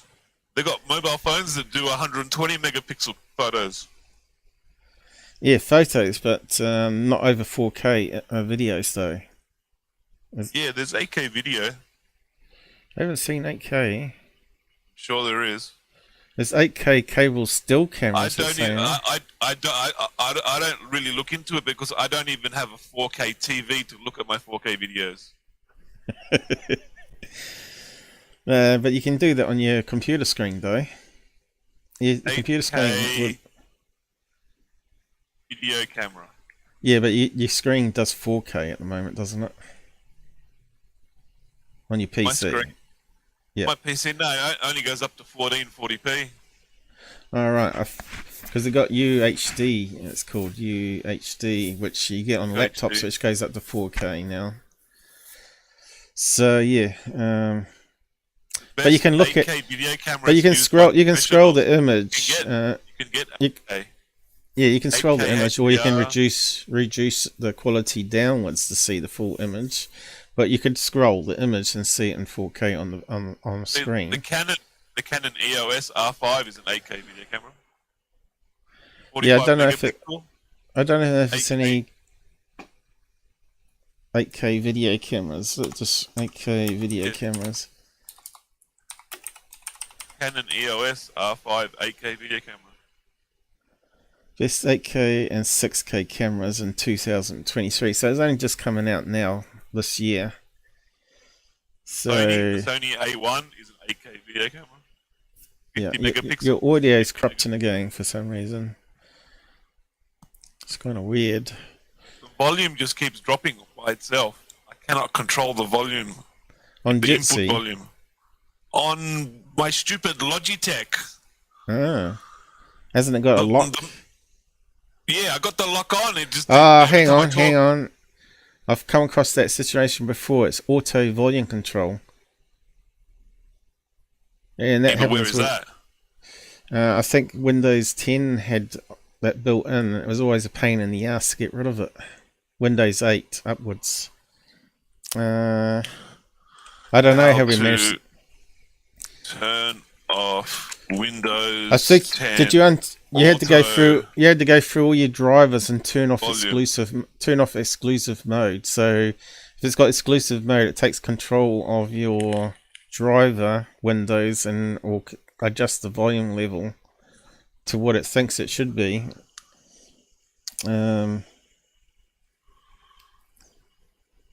So we have got some cameras out now that do it. But it does say cameras. It doesn't talk about it being video though. What's this stupid thing popping up? I hate when that happens.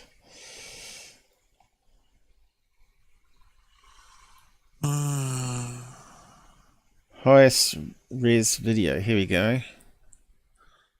Sony Alpha 1 best 8K camera. Have you heard of that one? Alpha 1. And you got Nikon. It's the Alpha 3. Nikon D850 best all-round 8K DSL. But is that video though? Yeah, 850 D850. Or is that just that's got? I think the D850's got like 60 times optical zoom or something. Yeah, but you got to be careful here. Are they talking about just photographs or are they talking about video? It does say video there though, but doesn't mean it's. We have to look at the specs, I suppose.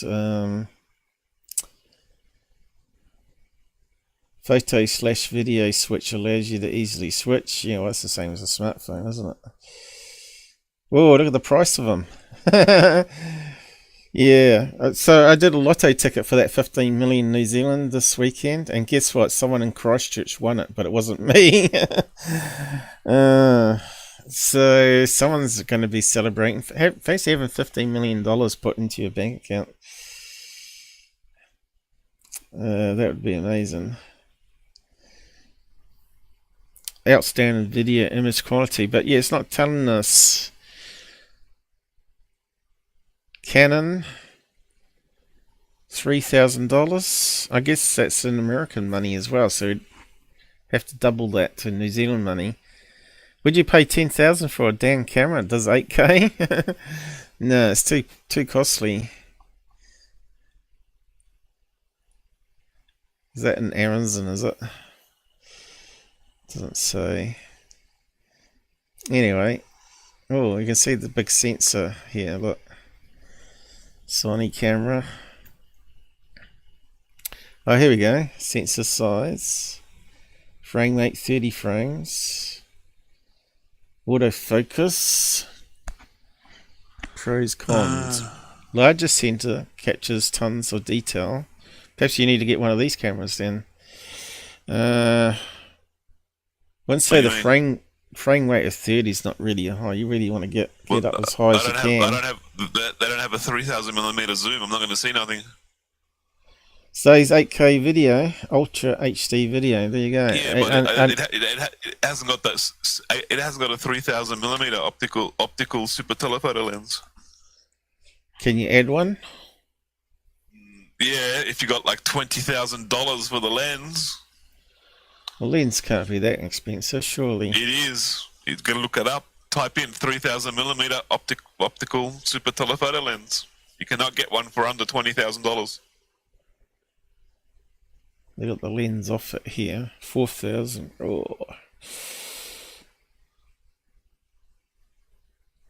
A lot of cons there. All the cons. Yeah. The cons is the super telephoto lens costs $20,000. No, I haven't actually talked about the telephoto lens. But anyway, sidetracked there a wee bit on the cameras.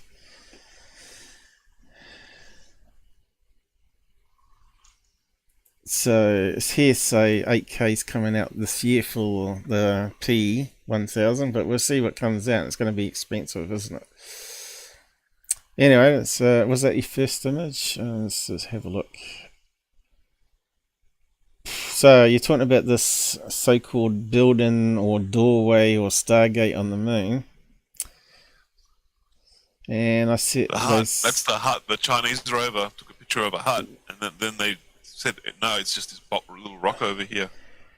Oh, well, it's actually quite a big rock. It's just right on the edge of the crater, and you can see the crater is right on the edge of the rim here. It's looking down, and it goes. You can see the other side of the crater behind, but you can't see it on this angle because it's looking upwards. But once you get up to the top, Wheels reckons this is a space ark buried in this nut in the moon surface. Well, that rock is a space ark. No, the other one, one on the left. One on the left, Yeah. He reckons that's a space ark half buried in the moon. I think Wheels could be right. You never know. It's not an ark. There, that one there, that little hut. It's just that rock that's not illuminated when they took the picture, right? So, and of course it's straight on. Yeah, but we're dealing with the Chinese Communist Party. I don't trust the Chinese Communist Party to tell us stuff about space, the moon. Yeah. See, the Chinese Communist Party is. Well, look how just as far dodgy away it as is, NASA. right? But man, we're talking about pixel level here, and it's got to be the maximum range of its camera, right? So that's the shot, and then people just zoom in and amplify it, right? What they keep zooming in and enhancing it. You can see that it looks like a black thing. It looks like a square block. What megapixels is that camera?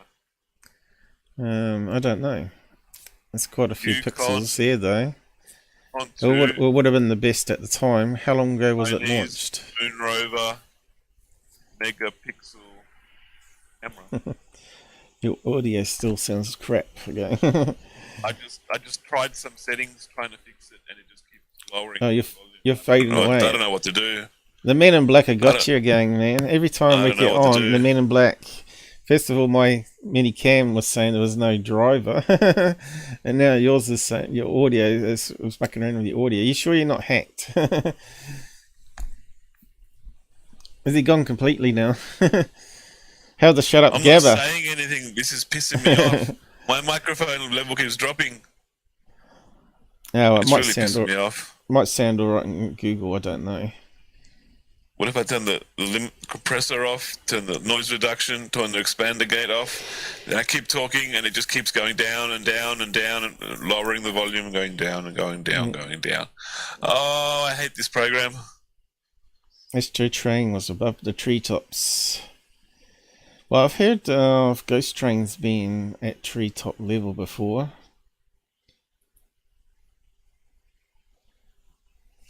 Which kind of sounds strange, I know. But who knows? It might be a galaxy, a multiverse that's in the future, right? And they got the flying trains, right? So you're seeing, what you're seeing is the flying train from another dimension. Well, another universe, I should say. Shouldn't get our dimensions and portals and multi-universe idea mixed all up. It only landed in 2019. It must have mega pixels. 24 probably. 6K, probably the best technology they could make at the time. Be 4K probably. So why would it be pixel level when I'm 500,000 kilometers away from the moon? And that's just like a couple what was it called? Chang-e or something? Was it Chang-e? Rover camera specs. U22. Chinaman. Chang-e 4. There we go. Chang 4 was the lander. U2 was the rover. 420 nanometer to set, so that's infrared, isn't it? Range. Let me just see what that says. We're always talking about cameras.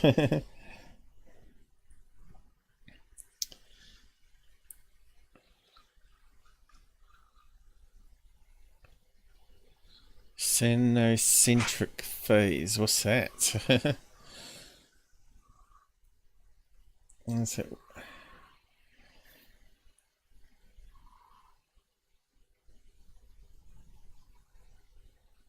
I always talk about the camera. They don't say anything. Panoramic camera. Xenographic coordinates. What the hell does that mean? Lunar penetrating radar. Visible and infrared. Spectrums. Imaging spectroscopy. It doesn't tell you any megapixels. So you can see, obviously, it's like a camera that rotates around and takes snapshots and they stitch it together, right? First panorama from the first side.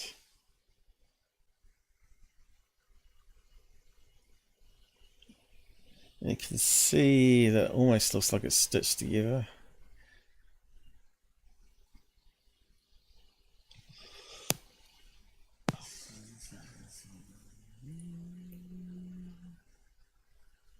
Look how long the shadow of the antenna goes on for.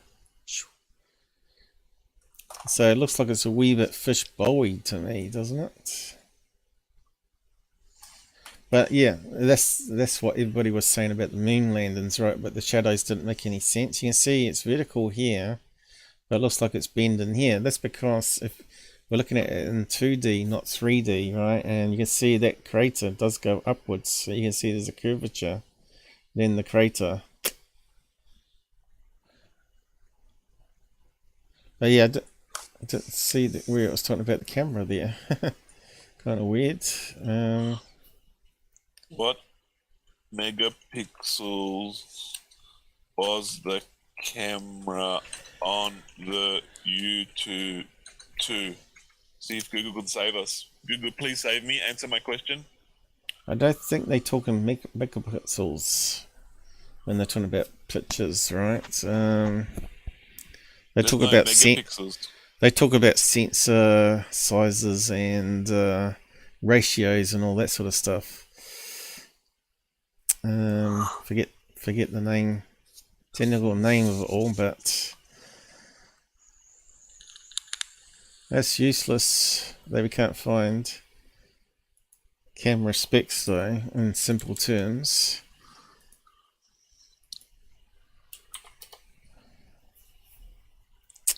And what have we got here?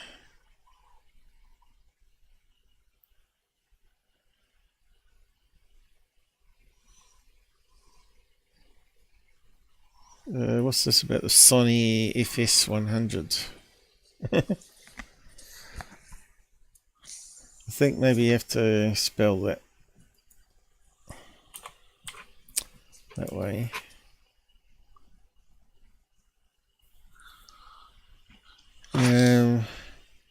Terrain camera, T-cam.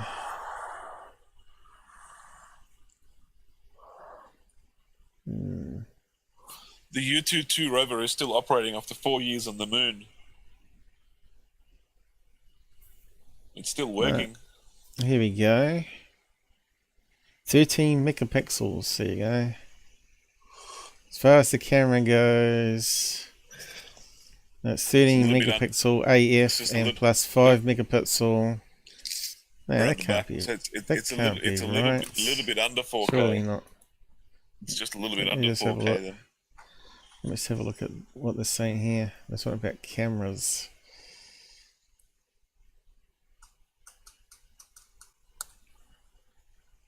I think they're just mixing various things off that page together.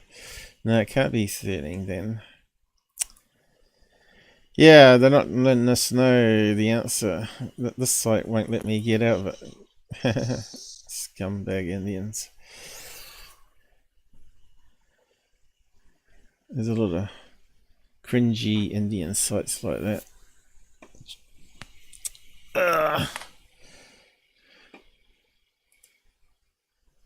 They want you to stay on their page so you can keep hosting up ads via scripts, right? The more ads they get rid of, the more they have to sell back to the advertisers.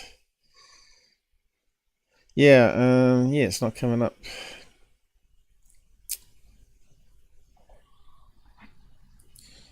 It's like it's really impossible to find stuff, you know, like this. It's really frustrating.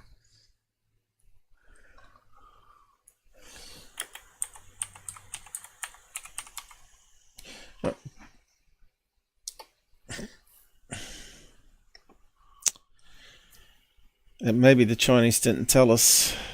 We're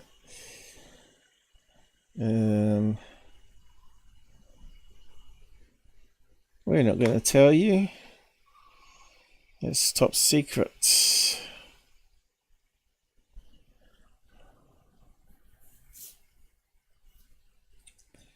Yes. Looks like it's hard information to find. Conspiracies. Yeah.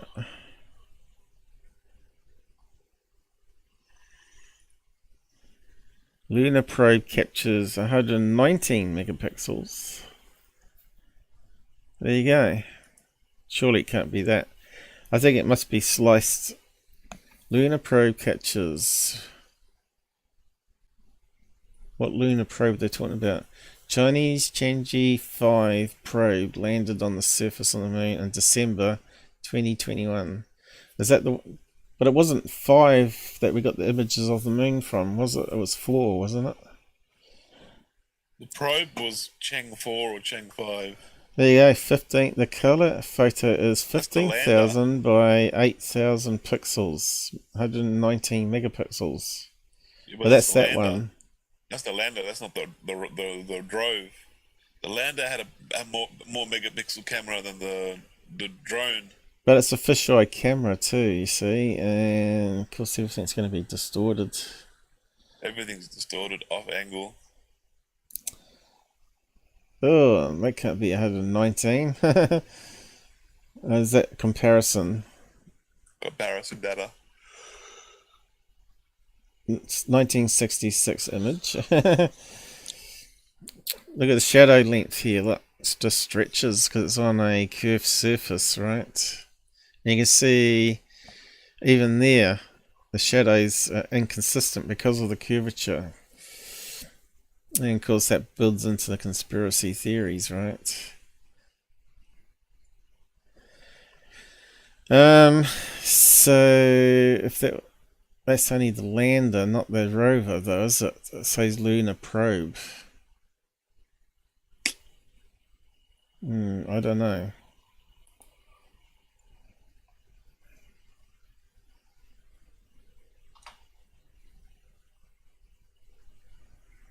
I want 4. Here we go. And U22.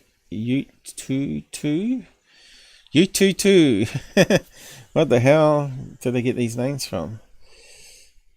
Ching bong, bing bong, ting chong, chung bong. Ding dong, ding dongs. There we go. Google Pixel 6, 15 megapixel wide angle, and 12 megapixel ultra wide lens.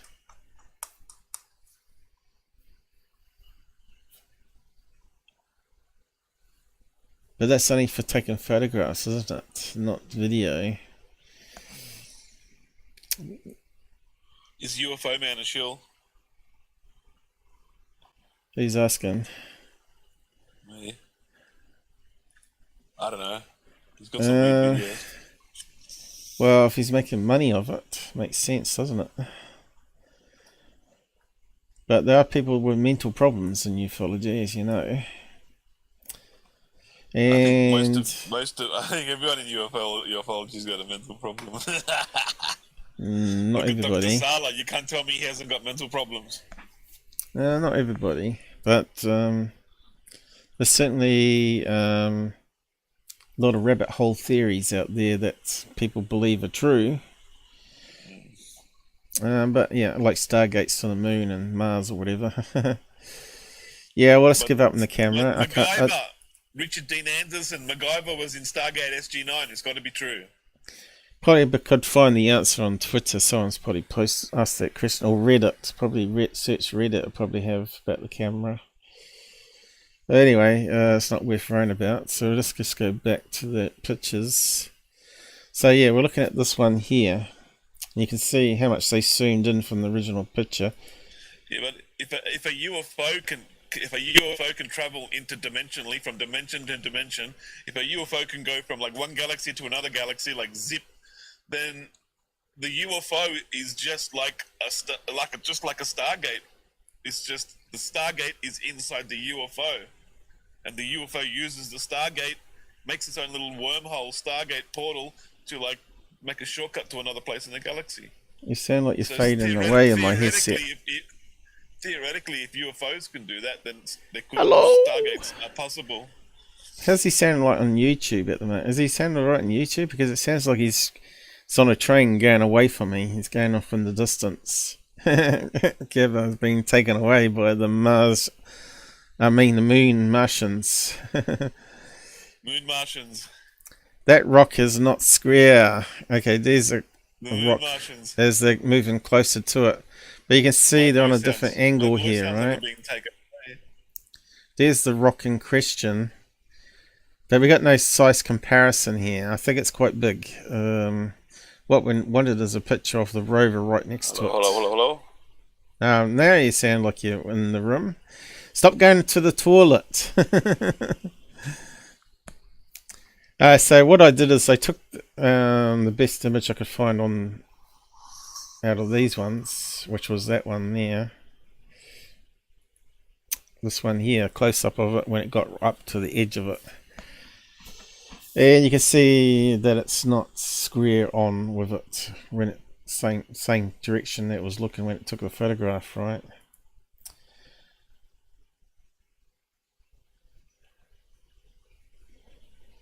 But you can see here, even on this one here, that it looks like it's got a round bit here, right? Going round. Yeah, but that looks like it's vertical. It's like a vertical long rock. No, it's not vertical because the look. other rock is like a horizontal rock. No, it's more diagonal. Look, it's coming up from the bottom, going out a wee bit here. If you trace right around it, looks like it goes up a wee bit and goes round again, and then it comes. What about the hole in the middle? There's a hole in the middle. Yeah, that's because if you look at the rock, There's no rock. There's no hole in the middle of that if you look rock. at the There's no rock hole there. here, you can see it, because we're only looking at 2D, you can see it actually looks like it dips in there and comes back out. I think that rock's a patsy. That's not the same rock. Well, it means that a lot of people are lying in China. It does. It does. And the CCP, the Chinese Communist Party, is known for lying. They're very well known for lying a lot. And what's that meant to be? How do you explain that? I don't know. It's like a square platform with like two domes on top, or two circle discs. I don't know. It looks like an alien. Looks like an alien face to me. 2 black eyes and a little mouth, and its head's got chopped off. It's a flathead alien. Eyes bulging up. And that looks like 2 rocks on the edge of a crater again, doesn't it? It looks very geometric to me. I can see a 90-degree angle. No, I see a round bit here going up. 90-degree angles. There's 3 90-degree angles on that. 3 90-degree angles. There's not. There's no angles on that picture. Yes, there is. You can see them. Look. Looks like 2 round rocks. It's got 1 big eye and 1 little eye. It's wonky. But even zooming into that one, it looks like a little alien, a little skull, doesn't it? With 2 eyes and a human skull. It's amazing how our eyes see things, patterns, and now it looks like same coloration over here to the soul here. It's even casting a shadow on the lunar surface. Look at the shadow it's casting. That object is casting a shadow to the right. And the shadow is here, look. Going straight down this way.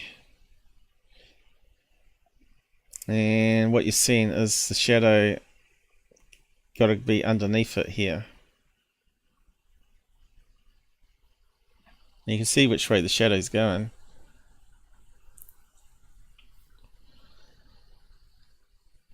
Looks like a rock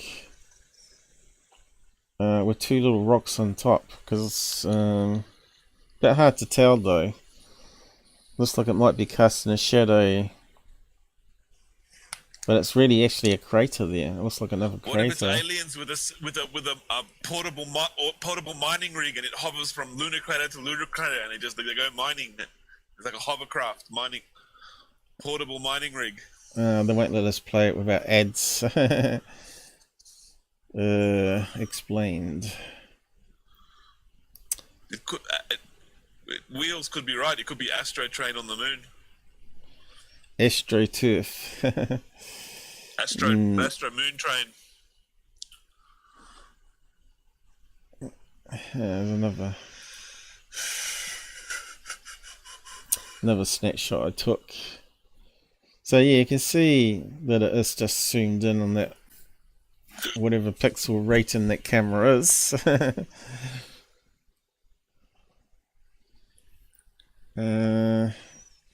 I'm saying it's on a different angle. So here I've taken that rock and blurred it, right? But you got the whole back of the rock here. You can see it almost forms like an H pattern, but you can see there's a slight angle here, just like in the close-up. So that's the same rock here that I just run it through some blurring and color, because this is more grey than black and white like the image. Then if I kept on going, I did a comparison here. So this is my attempt at blurring it. You can see there is that little bit in the middle here, and it goes a wee bit faded again, which matches up with that fade in there. It's just a shame that it's not rotated to be square the same direction that that photograph was taken. So if that was straight on, I think we'd get a closer match. But again, you could say even after I blurred it, it kind of looks straight there. If we could rotate it around, and it has a little curvy bit here. So I think it's 100% debunked myself. It's just a shame that we haven't got a picture of the rock straight on to be able to do a better comparison.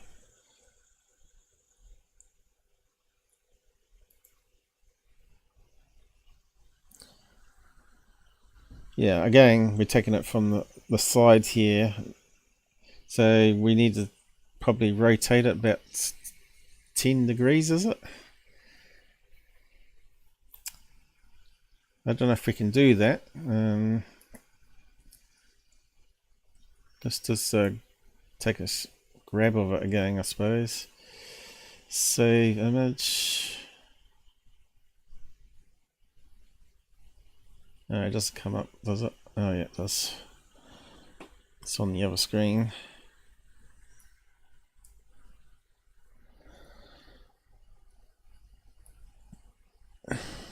Yeah, we're going for time anyway, 5 o'clock. Yeah, I started late, but let's see, it should be saved now.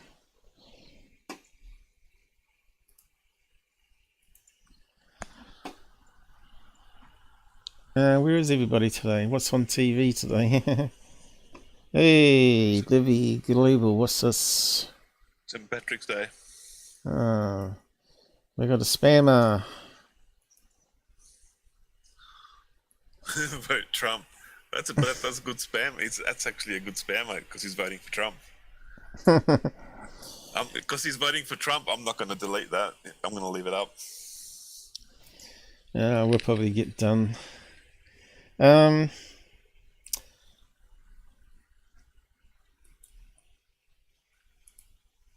was I doing? Yeah, let's just save the image. Let's just open it up. Yeah, try and keep politics out of the side if you can, guys.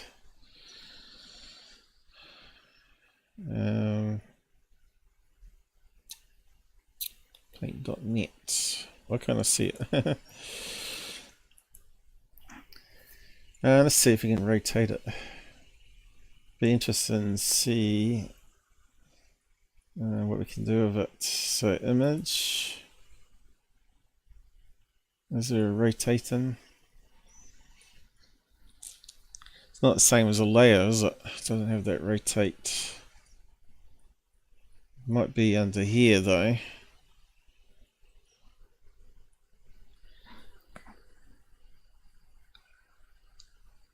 And it's got lots of functions everywhere.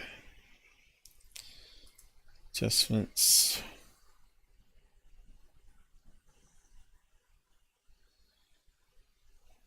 Want rotation, have we got one? Damn it.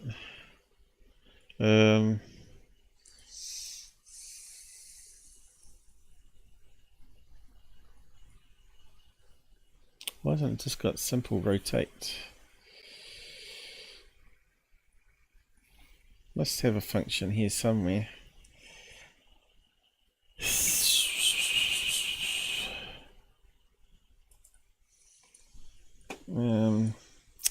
Yeah, I know I can do it with a layer, so let's do it that way.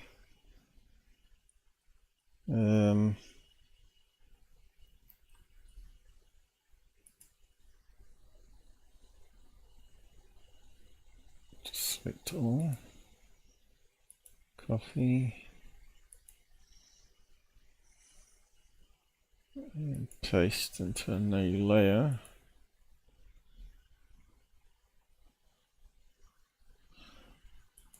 Then we can go rotate zoom. So let's see what happens. Of course, you're going to get the one behind.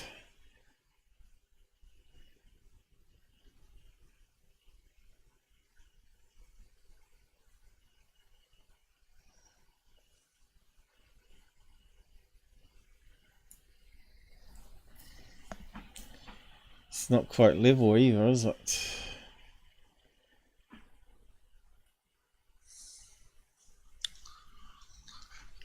Oh, What's that inverted? So that looks more like an H there, doesn't it? Once you get square on.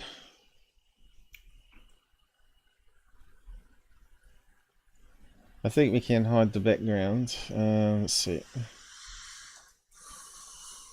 There we go. Then you can blur it.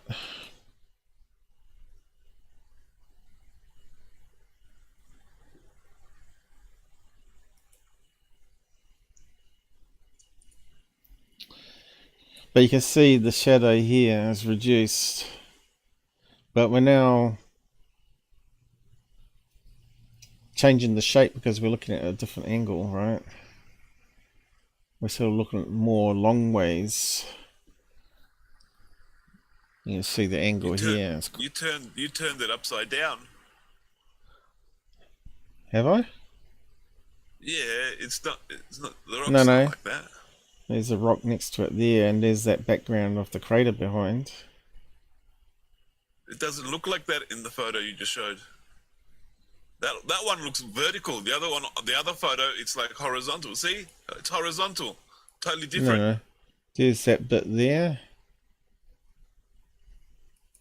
And there's that bit That's there. stretched. That is stretched and elongated vertical. The rock has changed. That's long and vertical. The other one's wide and horizontal. Well, I might be able to readjust it. Now we've changed the side angle of it. But like I said, there's only so much you can do. But, yeah, we probably need to get rid of the colour schemes. Usually blurring does that much.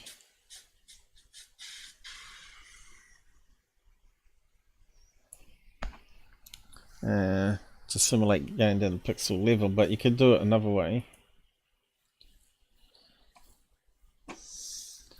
Let's see.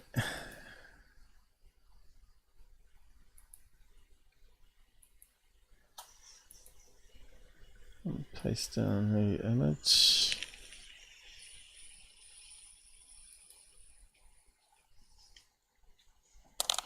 Yeah, let's keep the background, is it?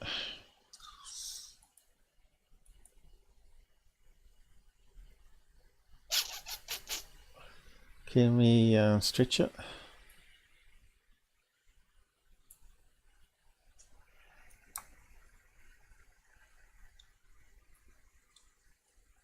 Oh, that's bigger. Where's the handles gone?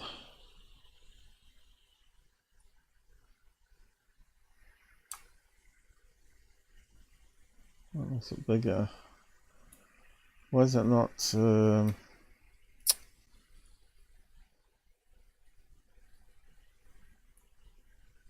here we go. Has it got rid of the side bit still though? Let's have a look. That's looking more like it. It's got less of the side. But yeah, how would you zoom it down? Resize to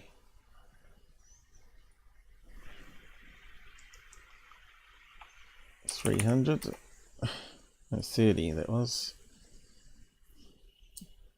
Still looks too good. Resize down even further.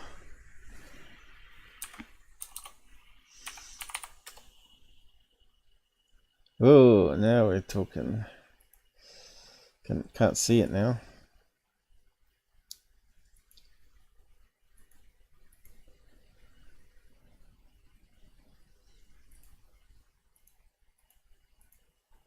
Still too high quality, you see, because it's a ping.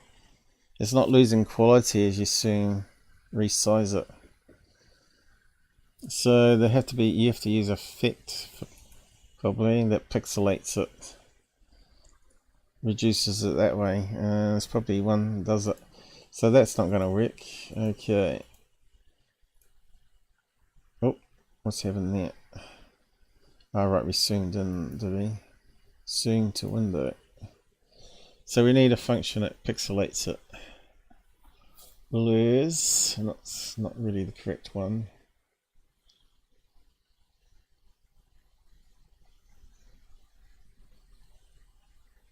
I don't know what it'd be called though. Noise.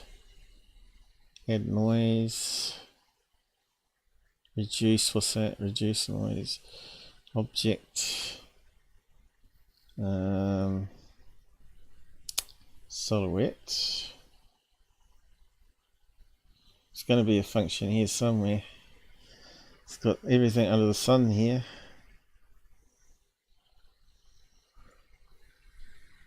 High pass.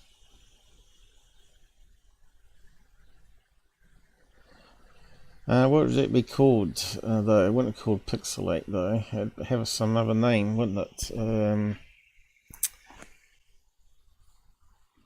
Sharpen, de-sharpen maybe.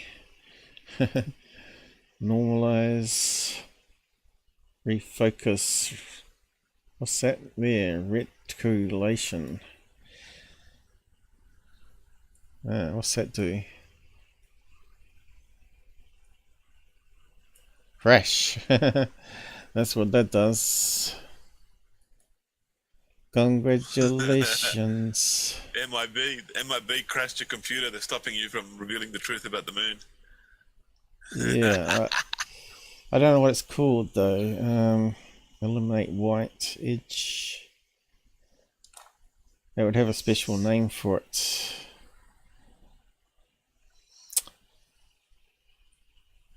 What's that one? Fluid. I don't know what that one does. What's that do? Sort of made it crappy looking. It's made it into what looks like strange pattern on it, like a newspaper. Turned it into a newspaper article. It's got lots of features here. E sharp, what's that do? Erode, that sounds like what we're after. Dilate. Is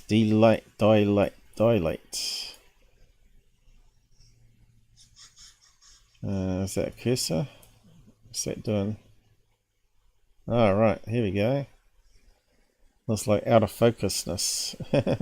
Well, makes a good effect though. Road. Well, that makes black dots. It's not really pixelate though. Yeah, that's quite a good feature, isn't it?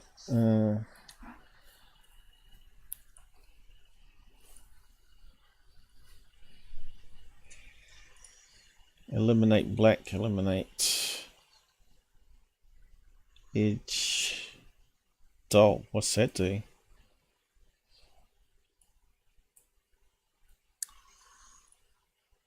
Gets rid of the color. That's handy. Without using okay, I want it sort of black and whitey.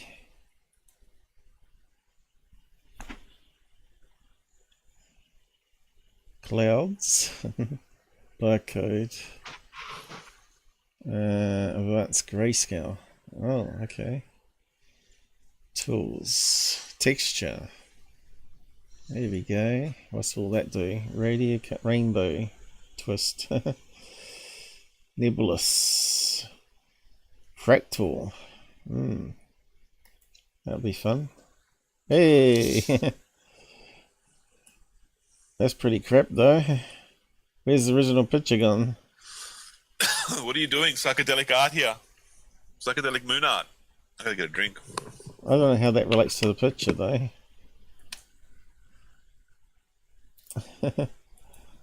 Yeah, I don't know. Liquidify. Hey, that sounds interesting. Want pixelate, whatever it's called.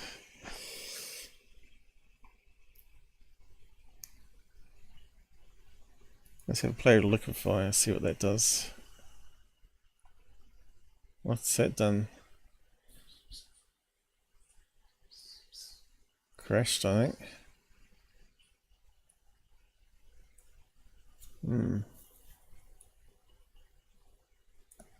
Not sure this time. Don't seem to do anything.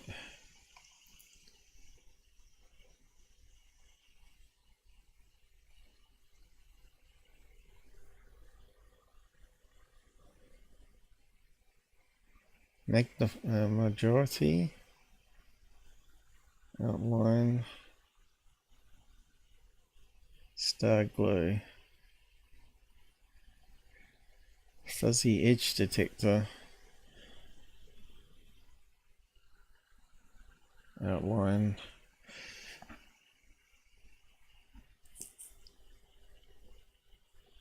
What's that do?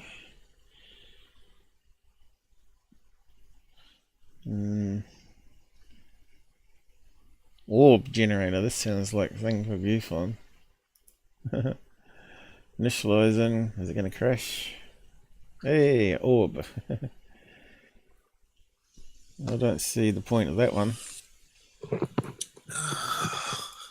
A diddy, hey. Must go.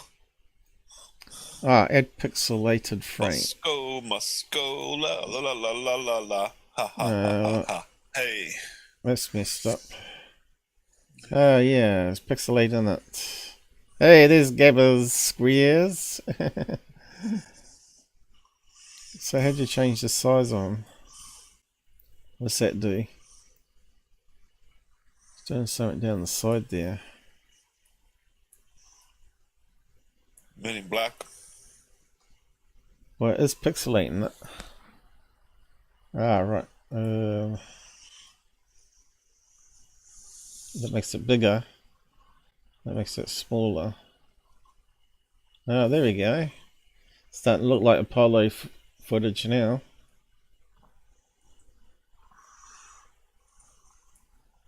Hey, pixelated. That's getting down. That's like it. I'm not sure where I found that now. Now you'd have to blur it a wee bit. That was under, where was it? Photo, wasn't it? Yeah, pixelate, was it?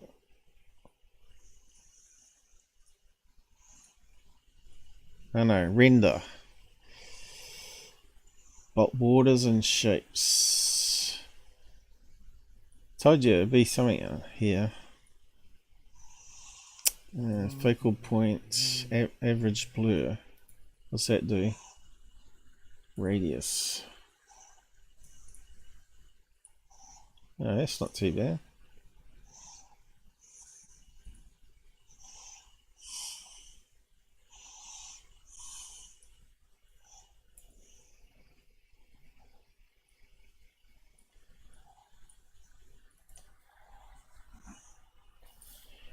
It's not quite we can do.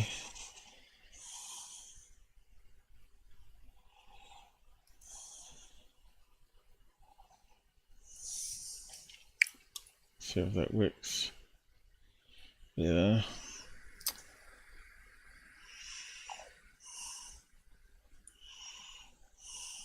Well, I thought it would have come out better, but it's not really, is it?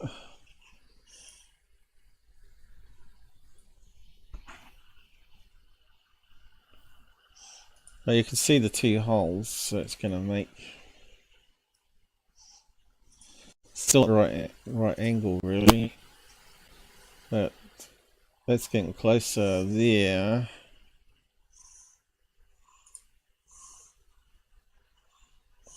Maybe you have to blur it and then sharpen it.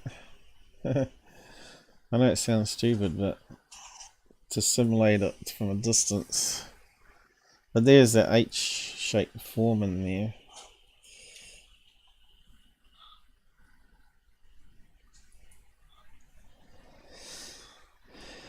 And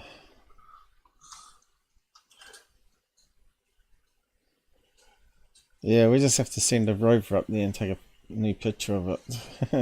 Chinese didn't do a really good job of keeping it lined up the same direction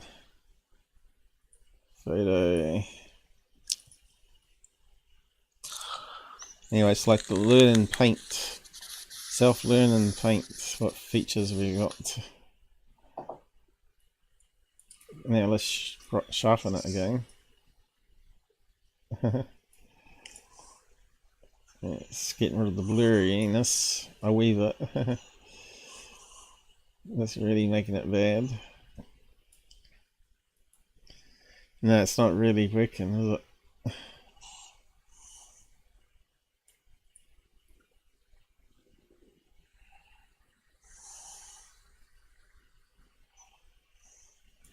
Well, we are getting a sort of straight edge there.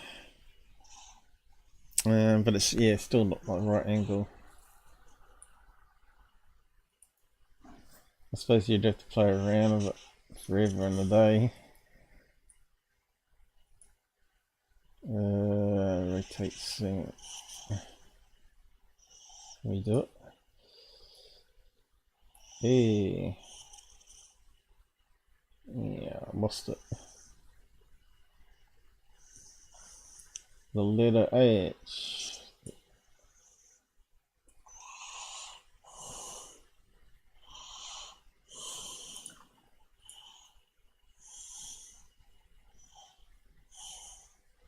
It's quite clever, the software though, isn't it?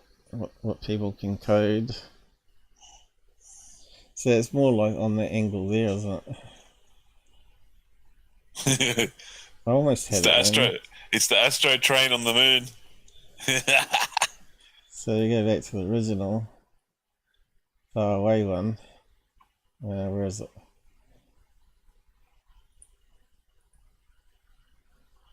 Yeah.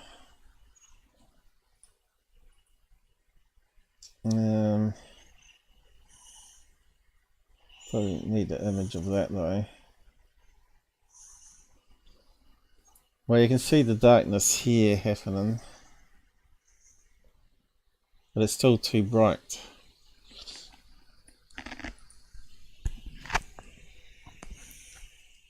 But yeah, you can see there's a straight line happening there. I think if we had the right angle and everything, right? Somehow I played around with the right things here and got it almost. Oh yeah, it's just a rock. Just a rock, guys. Why would you have an elevator shaft there on the edge of a crater though? That would be crazy, you know. It's a bit like the shack in the middle of the Arizona desert or whatever it is, goes to underground base, right? Or Area 51 shack that goes down underground, according to El Grey or whatever it was, whereabouts the location was. Anyway, enough of that playing around. That was kind of fun though, but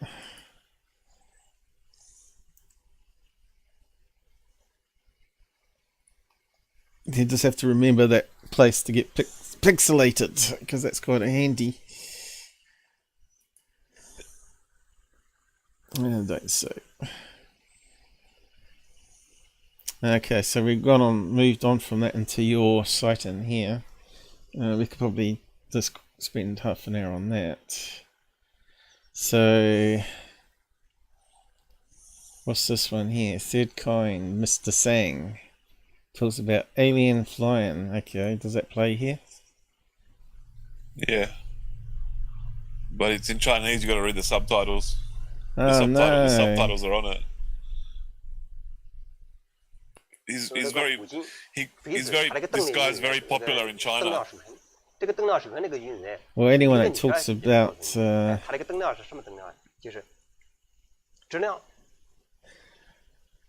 did you get on YouTube though? Who put this up? No, someone must have messaged me. captured Said someone messaged me. He said he's translating all of these guys' videos and putting all the English subtitles onto it. I've seen his videos before, but without English subtitles, so I could never understand what he was saying. Hang on, I lost it. Just turn the mic on. There's no English in it. Ding dong, ding dong. Okay.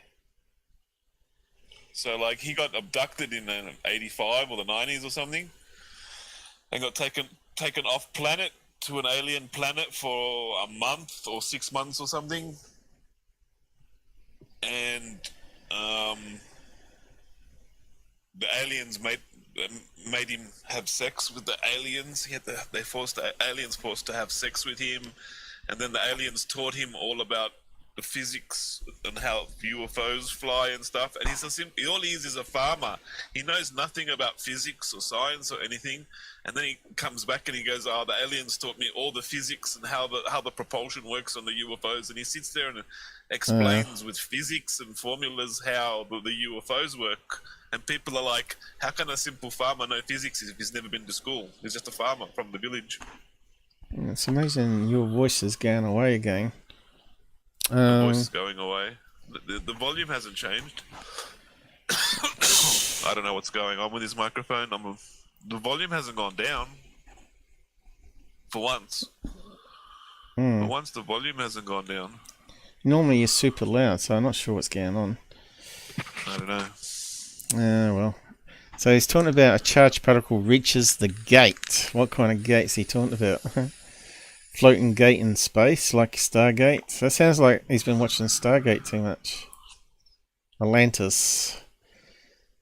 Flying saucers are powerful. You have to read what he's saying and what the gate he's talking about, and you have to remember you're translating Chinese into English, which all the words, just because it says gate doesn't mean he means gate. It could mean like a technological part inside the spaceship, but from Chinese to English translation, the gate is the only word they can find that sounds close.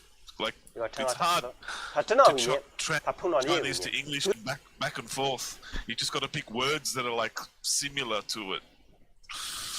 So gate doesn't necessarily mean a gate.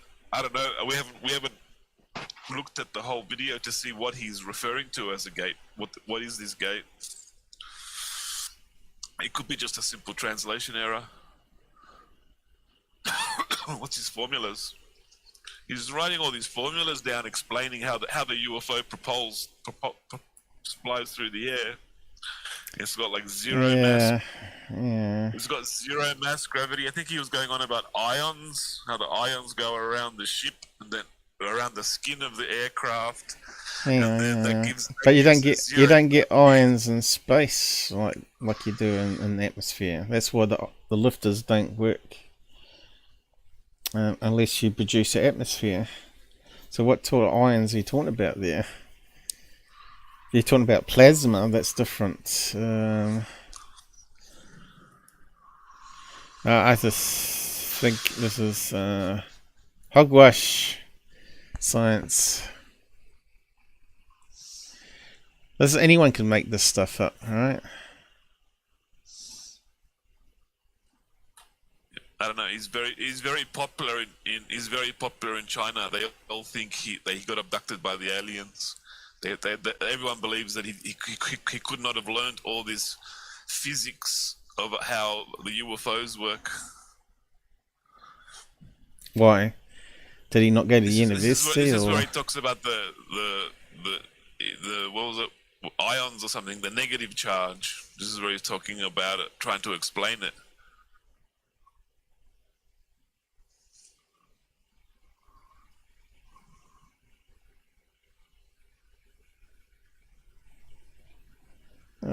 Sounds like a load of made up stuff to me. What if he's explaining stuff that our science hasn't figured out yet? Then to you, naturally, that's going to sound like make-believe stuff because our science hasn't explained what he's explaining. I'm not saying this is true or false. I don't know. I'm just like I found it interesting. If it's a made-up story, I hope he dies and rots in hell. Well, electron beam is what you get in cathode ray tubes, right? You send a stream of electrons and it hits a phosphorus screen and it creates an image on the screen. That's how the early TVs work. In fact, that's how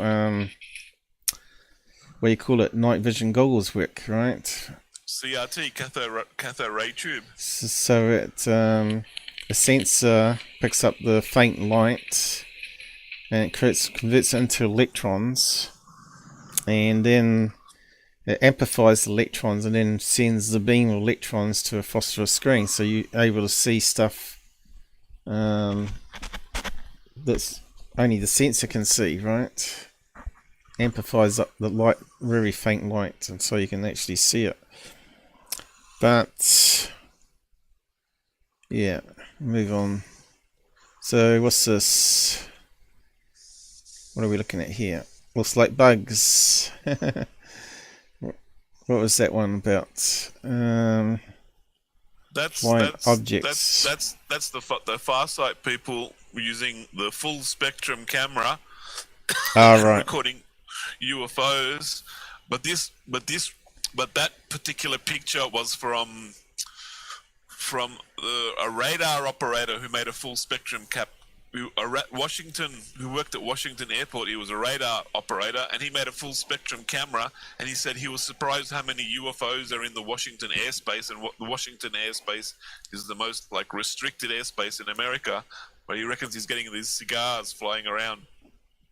Like there'll be an aeroplane over there, and the cigar just goes choom over there. You know, like I don't know.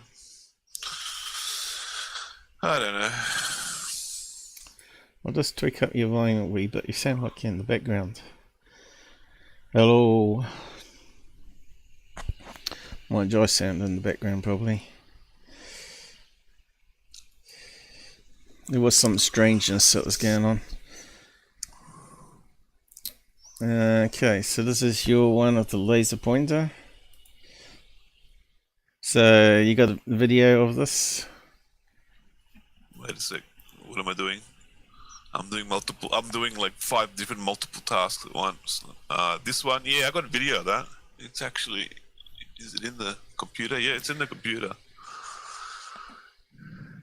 Why does the beam look bigger here? I would have thought it would have gone bigger as it went further away. I don't know, because I'm operating the camera. I'm operating the camera with one hand, and then I have to get the laser pointer out with the other hand, so I can bump the laser pointer and it turns the focus on and off and makes it thicker or thinner. Or I can't. I'm doing 3 different things with only 2 hands. All right, so you made the laser pointer beam narrow into a triangle beam. Okay. Because I'm just trying to figure out what's going on there, because normally that doesn't happen. It's probably that's my hand is probably moving. My hand is moving, causing the beam to go fat, but the beam is in a pinpoint focus, so that's the point you see there. But because I'm moving my hand, it's just getting the movement of the laser, which thickens it. Yeah. Okay, so this is the orb again. Yeah, you love the orbs. They're your favourite. Now, has this been filtered? It has to be, because it's normally green screen, isn't it? I think there was something filtered on the VLC when I took the screenshot. It doesn't look like the normal colour of your camera. No, it was the hue had changed or something. Because I was trying to look at stuff with VLC, and then like it doesn't reset itself, and it just gives me the shits. So it looks to me that that's got a smooth outer edge rather than a standard orb, right? Which has, again, it still looks like one of those damn bright LED balloons. It's not quite round either, is it? There's no way that's an LED balloon, because it was windy outside. It would not flow. It would not fly in a like a predetermined path. It's flying, and it's going in an arc, or flying in a certain direction, going up in altitude, going down in altitude. It's windy. It's impossible for that to be a balloon just because of the wind. Yeah, but in a vortex, it can go down, it can go left. That was close to me. That was really, really close. I would see the balloon if it was that close. That's I'm just wondering why it's clipped at the top there. It looks like it's clipped, like it's flat rather than round. Do you see that?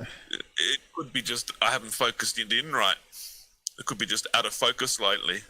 You gotta remember every UFO, every light orb that flies past, they're a different distance. One's further away, one's closer, and so I'm constantly readjusting the focus for every single orb that flies past. Because it looks like it might be the iris impacting that a wee bit, isn't it?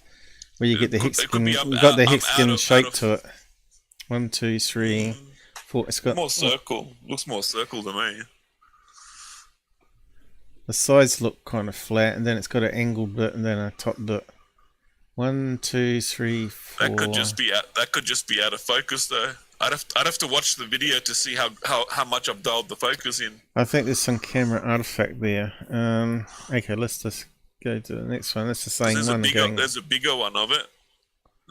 Is it hexagon? It's more circle than hexagon. It's slightly hexagon. It's like circles, sort of half circle, half hexagon. I think the focus there is actually pretty dialed in. I got the focus bang on. We got that little dot in the top part, like that hole that sometimes they have a hole in them. Yeah, but I think that's from your movement, though, isn't it? Like rolling shutter, it's just a slight movement. It depends, because I'm following it, so I'm constantly moving, or I zoom out and I just like lock the camera in and let the UFO fly past while the camera is standing still. Then I just move the camera again to the orbs in the top right hand corner, and then I just lock it in and I don't touch it. And I just let the orb fly past, so I don't get no rolling shutter or camera shake or anything. I do like a combination of. Okay, so that's when I'm filming it. About the ghost orb, isn't it? That's about that ghost orb. That guy went up into Canada and he went to the old saloon and he got some orbs. Yeah. This guy Carl. It looks like he's got orbs for his eyes. So this is one of the tricks they said on YouTube. Do funny faces on your thumbs, and people are more likely to click it and watch it. So maybe you need to create. Make a picture of yourself with bulging eyes and just stick it in the corner with a red arrow. I'm going to start doing funny faces with a big red arrow going, check out this orb. Yeah. Yeah, so I said to me, it looks very similar to what we caught on the Ghost Cam and Bedroom there, the more transparent ones going upwards. The orbs you were capturing were much more transparent than this. Did you watch the video? Not all of them were transparent though. Some of them were quite solid when they were closer to the camera, weren't they? I don't know. This one looked more solid to me. Yeah, I did actually watch. Yeah. See, that looks very solid. You can't really see the object behind it, but in parts of the video, there's parts where it goes past stuff that it is transparent. I said it's most likely an air vent over here. It's blowing dust. That dust down, and then it goes up in the air current as it gets too close to the camera. Comes down and then goes up. But yeah, I'd have to inspect the whole area of that room, right?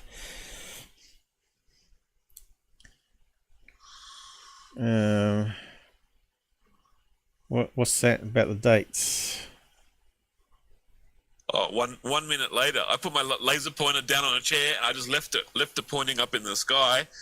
And I left the infrared camera just filming where the laser pointer was pointing, and within 1 minute, two things fly past. Then the next minute, another big orb flies really close. And I left the laser pointer just sitting on a chair like all night long till the batteries ran out, and just like stuff would like fly to the laser pointer. So you're saying this is in the room? Well, you got the camera roll. That's outside. That's outside. This is the sky. My shed is underneath that. What's that little streak there? Long exposure or what? What streak? There's a streak there. Did you draw that on? What's that line there? On the bottom of the screen. That's the bar that puts the information for the date and time. That's part of the camera. It puts a bar on the bottom. When you're zoomed out, it puts a bar on the bottom and it shows you the date and time. See the date and time on the bottom right hand corner? No, there's a line here. This here. That's a laser pointer. Ah, okay. I just said I put my laser pointer on a chair and I pointed it in the sky, and I just left the laser pointer running, and then just left the camera recording the laser pointer. I just left it to see what happens. An experiment. I tried an experiment, and then those two lights popped up a minute later. I don't know if it's pure coincidence. Yeah, but where are the lights? The light on the left. The light on the left it's small enough to be a satellite. It's possible. Yeah, it's not really. But It's down to pixel level. But the light on the right, it's too big to be. The light on the right's too big to be a satellite. That's like 5-6 times bigger than a satellite. That's impossible for that to be a satellite.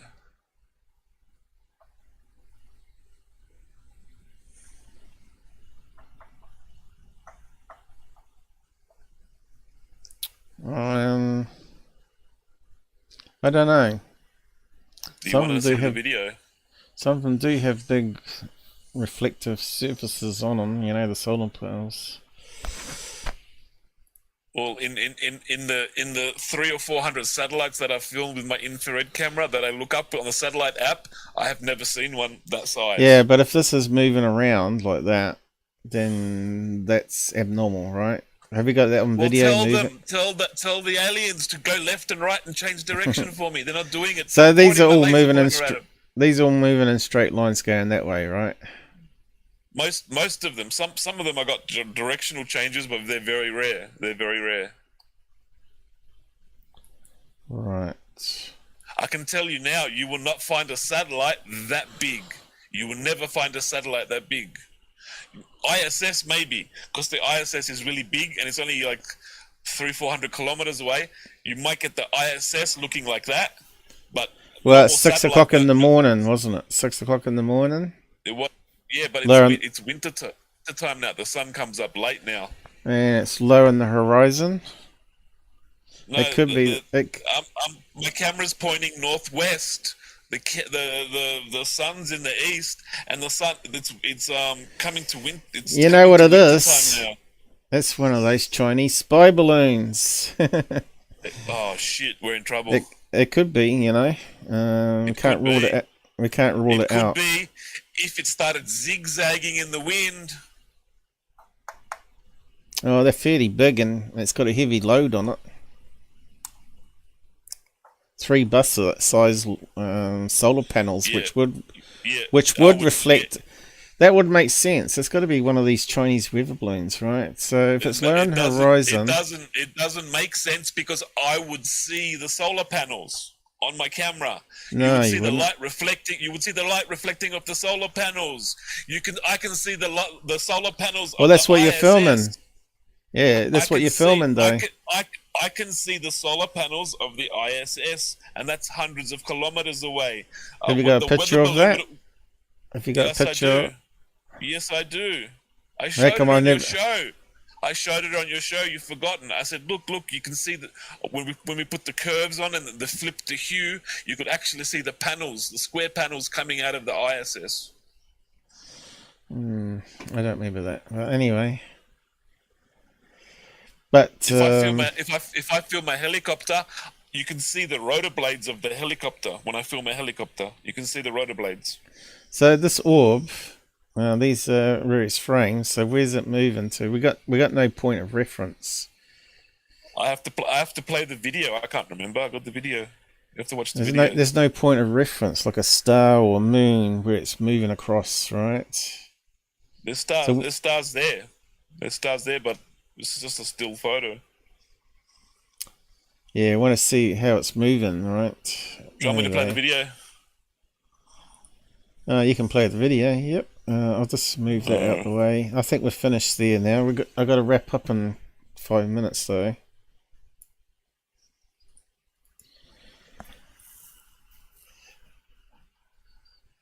I know we didn't look at too many videos today, but I think Third Face has put out some garbage that we could have looked at. Let's go full screen here. But I'm treating this as more of a learning recap show rather than a debunked live show. Oh, that's another orb. That one's a little bit far away. Yeah, but video. We need to have this one. Got to find the right video. That's another orb. What's that one? See, that's another orb. That was actually fairly close. That one came pretty close. Yeah, but you want to sort of get you want to get it locked off. That one, yeah, that one came actually. That came really close. You really want to lock it off. So we got. I don't know. I still think you need a camera like I have outside. And then another one. That's another one came after that. Shortly I after. think if you had a camera like mine outside, and then you could do side by side. Yeah, but if we had a camera outside, it would. How would it look? Well, you'd have to try it. It'd be like mine. That's a 50 millimeter optical lens on the infrared camera. If it's that bright, zoomed in. That's already zoomed in 50 millimeters. Yeah, it so might be just a few pixels. A wide angle lens, that would be just a tiny little dot on a wide angle lens, or yeah, but you'd see it because it's on a tripod and it's stationary. You could see it even if unofficially how it's moving, and then probably could unbend it. But if it's moving crazy, right, it doesn't matter if it's bent and it's moving in a straight line. But if it started to move all over the place based off that locked off camera, you can say, well, satellites don't do that. But I still think you need to get one of those $40 outside cameras like I've got. I think it'd be better off 40 with US something. Two normal cameras with like 180 degrees, not the huge fisheye one, just like so you could put two cameras side by side. I think you need the fisheye one because it captures at least three points of, depending if you angle it the way I did. I put my laser pointer down on the chair, and then a minute later, these popped up. I went to do something to the laser pointer, and as I went to do something to the laser pointer, you can see the laser pointer turns off. The camera hasn't moved because I was picking it up. This flies past, and then that orb flies up. They cross each other, zoom, and I'm fixing something on the laser pointer, doing something, can't remember. So that's going in a straight line though, isn't it? It's on an angle, but still going in a straight line. If it was a bug, it'd probably be changing different angles and stuff as well, which you got to also account for. If it was a bug, it would do this. It would go like, I got the wrong thing on. If it was a bug, it would go like this, or it would come in and go like this, or it would go like this. Yeah, but what I'm saying is all the bugs I capture do all these things. Yeah, but people would say that frauds would say, oh, that's a UFO doing all sorts of dancing in the sky, right? Like Marie, like Marie, or I film a bug, and I tell people, look, there's a bug coming in the corner. I'm not gonna. Yeah. See the bug? See the bug no, there? See that bug? That's a bug. I can't see a bug. You have to zoom in. Yeah, I'm just going to wrap up in a minute. 5 minutes. This one here. Okay. You see this one here? Yeah. I might have to change. I can't see it. It's probably too dark. Yeah. See, as soon as I click on this, it's all messed up settings. Hue's wrong. I hate this thing. It should have a reset button. Why doesn't it have a reset button? I don't know why it hasn't got a reset button. There you go. See that there? That's a bug flying past. You can see that? Yeah. You don't see this? Do I need to draw an arrow?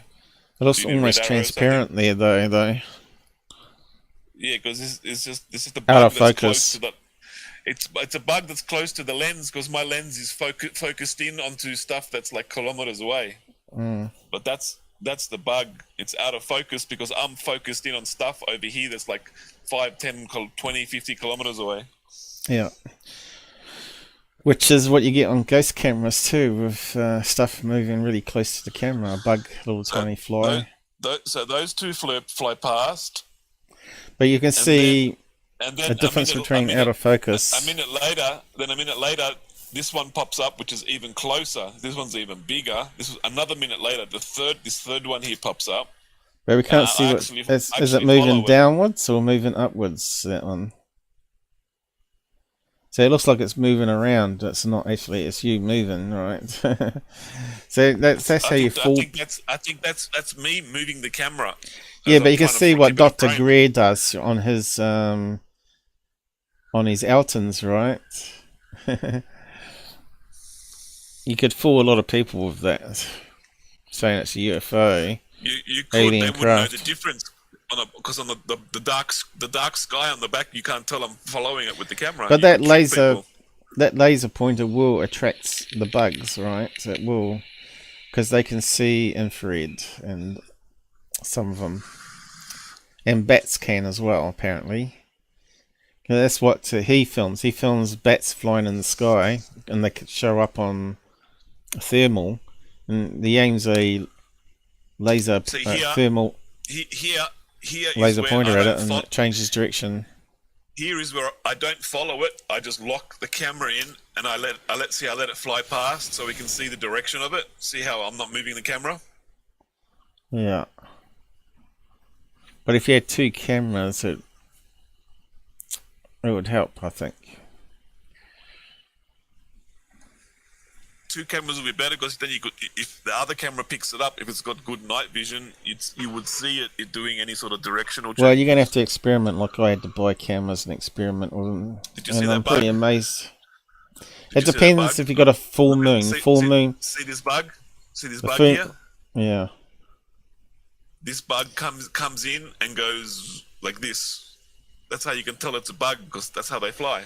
Yeah, but not all bugs will fly like that. Some will dive off a tree and fly past you. In 2 years, I haven't seen any bug fly past like this. Not one. The closest I've gone is like something like this. Yeah, but it'll come in an arc, or the bug will like come in like this. Yeah, but you're talking about flies here. That's about as straight as I have seen a bug personally on the infrared camera. I haven't seen. Yeah, but you're forgetting about the flying roach. The flying roach will get sort of glide. The flying cockroaches that they sort of glide. Blimps. No, they sort of glide on the air currents downwards, right? They don't really fly.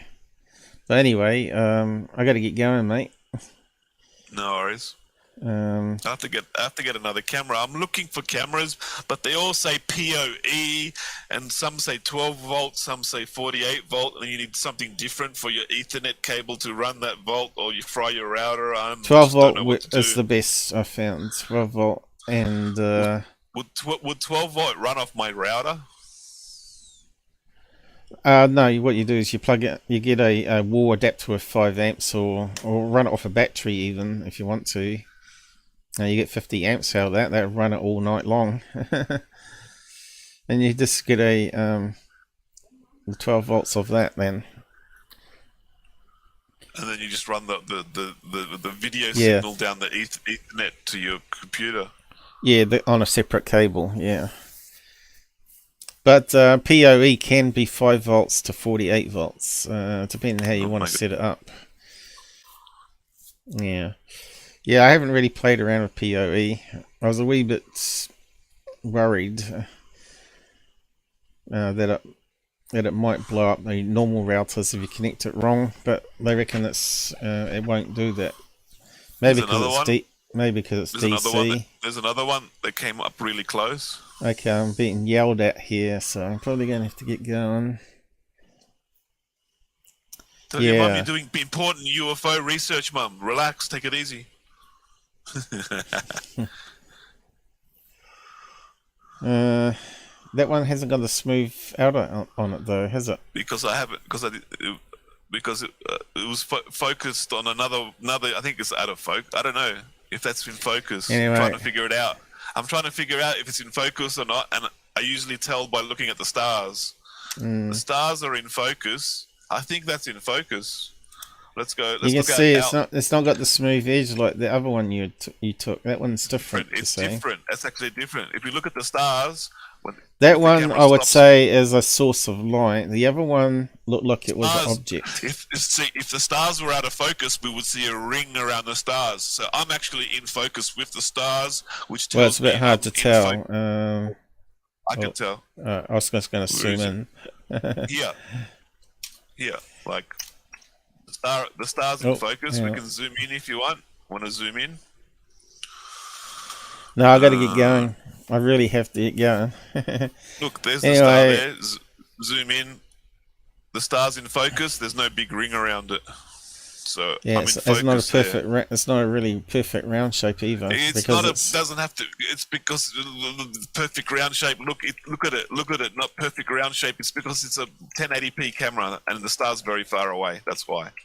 Yeah, it's down to pixel level and also atmospherics. So you got two things working against you. That's why the cameras need to get up to 8K. And it's still, that's not going to be enough. We only need 4K infrared cameras. You would get really good detail. Yeah, that would help for starters. But yeah, we'll get there. But maybe we'll get too old for this stuff and die or whatever. Anyway, guys, I'm just going to have to drop you off. No worries.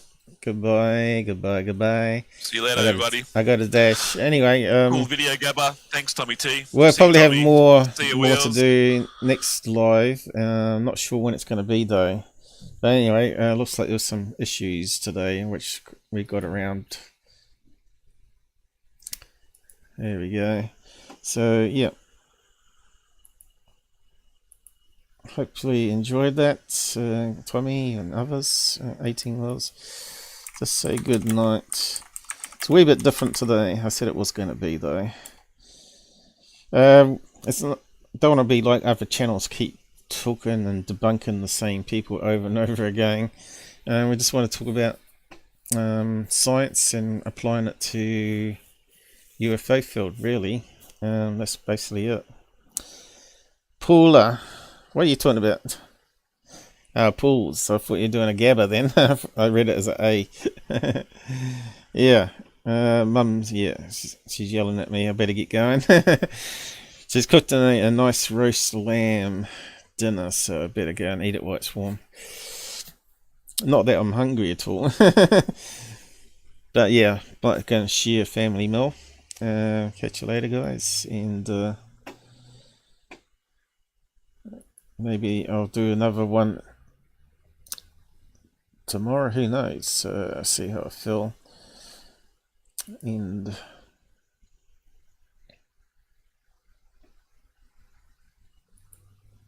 there we go. Please like and share. I've only got 4 likes on it today. That's pretty bad. But if I put a picture of Charlie up, we'll get 11 likes and 1,000 views. Trust that dog. Everybody likes him.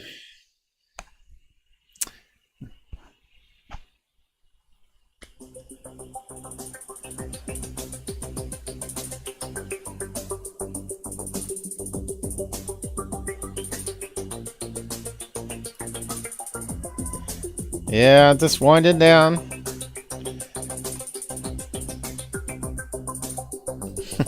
Still yelling at me.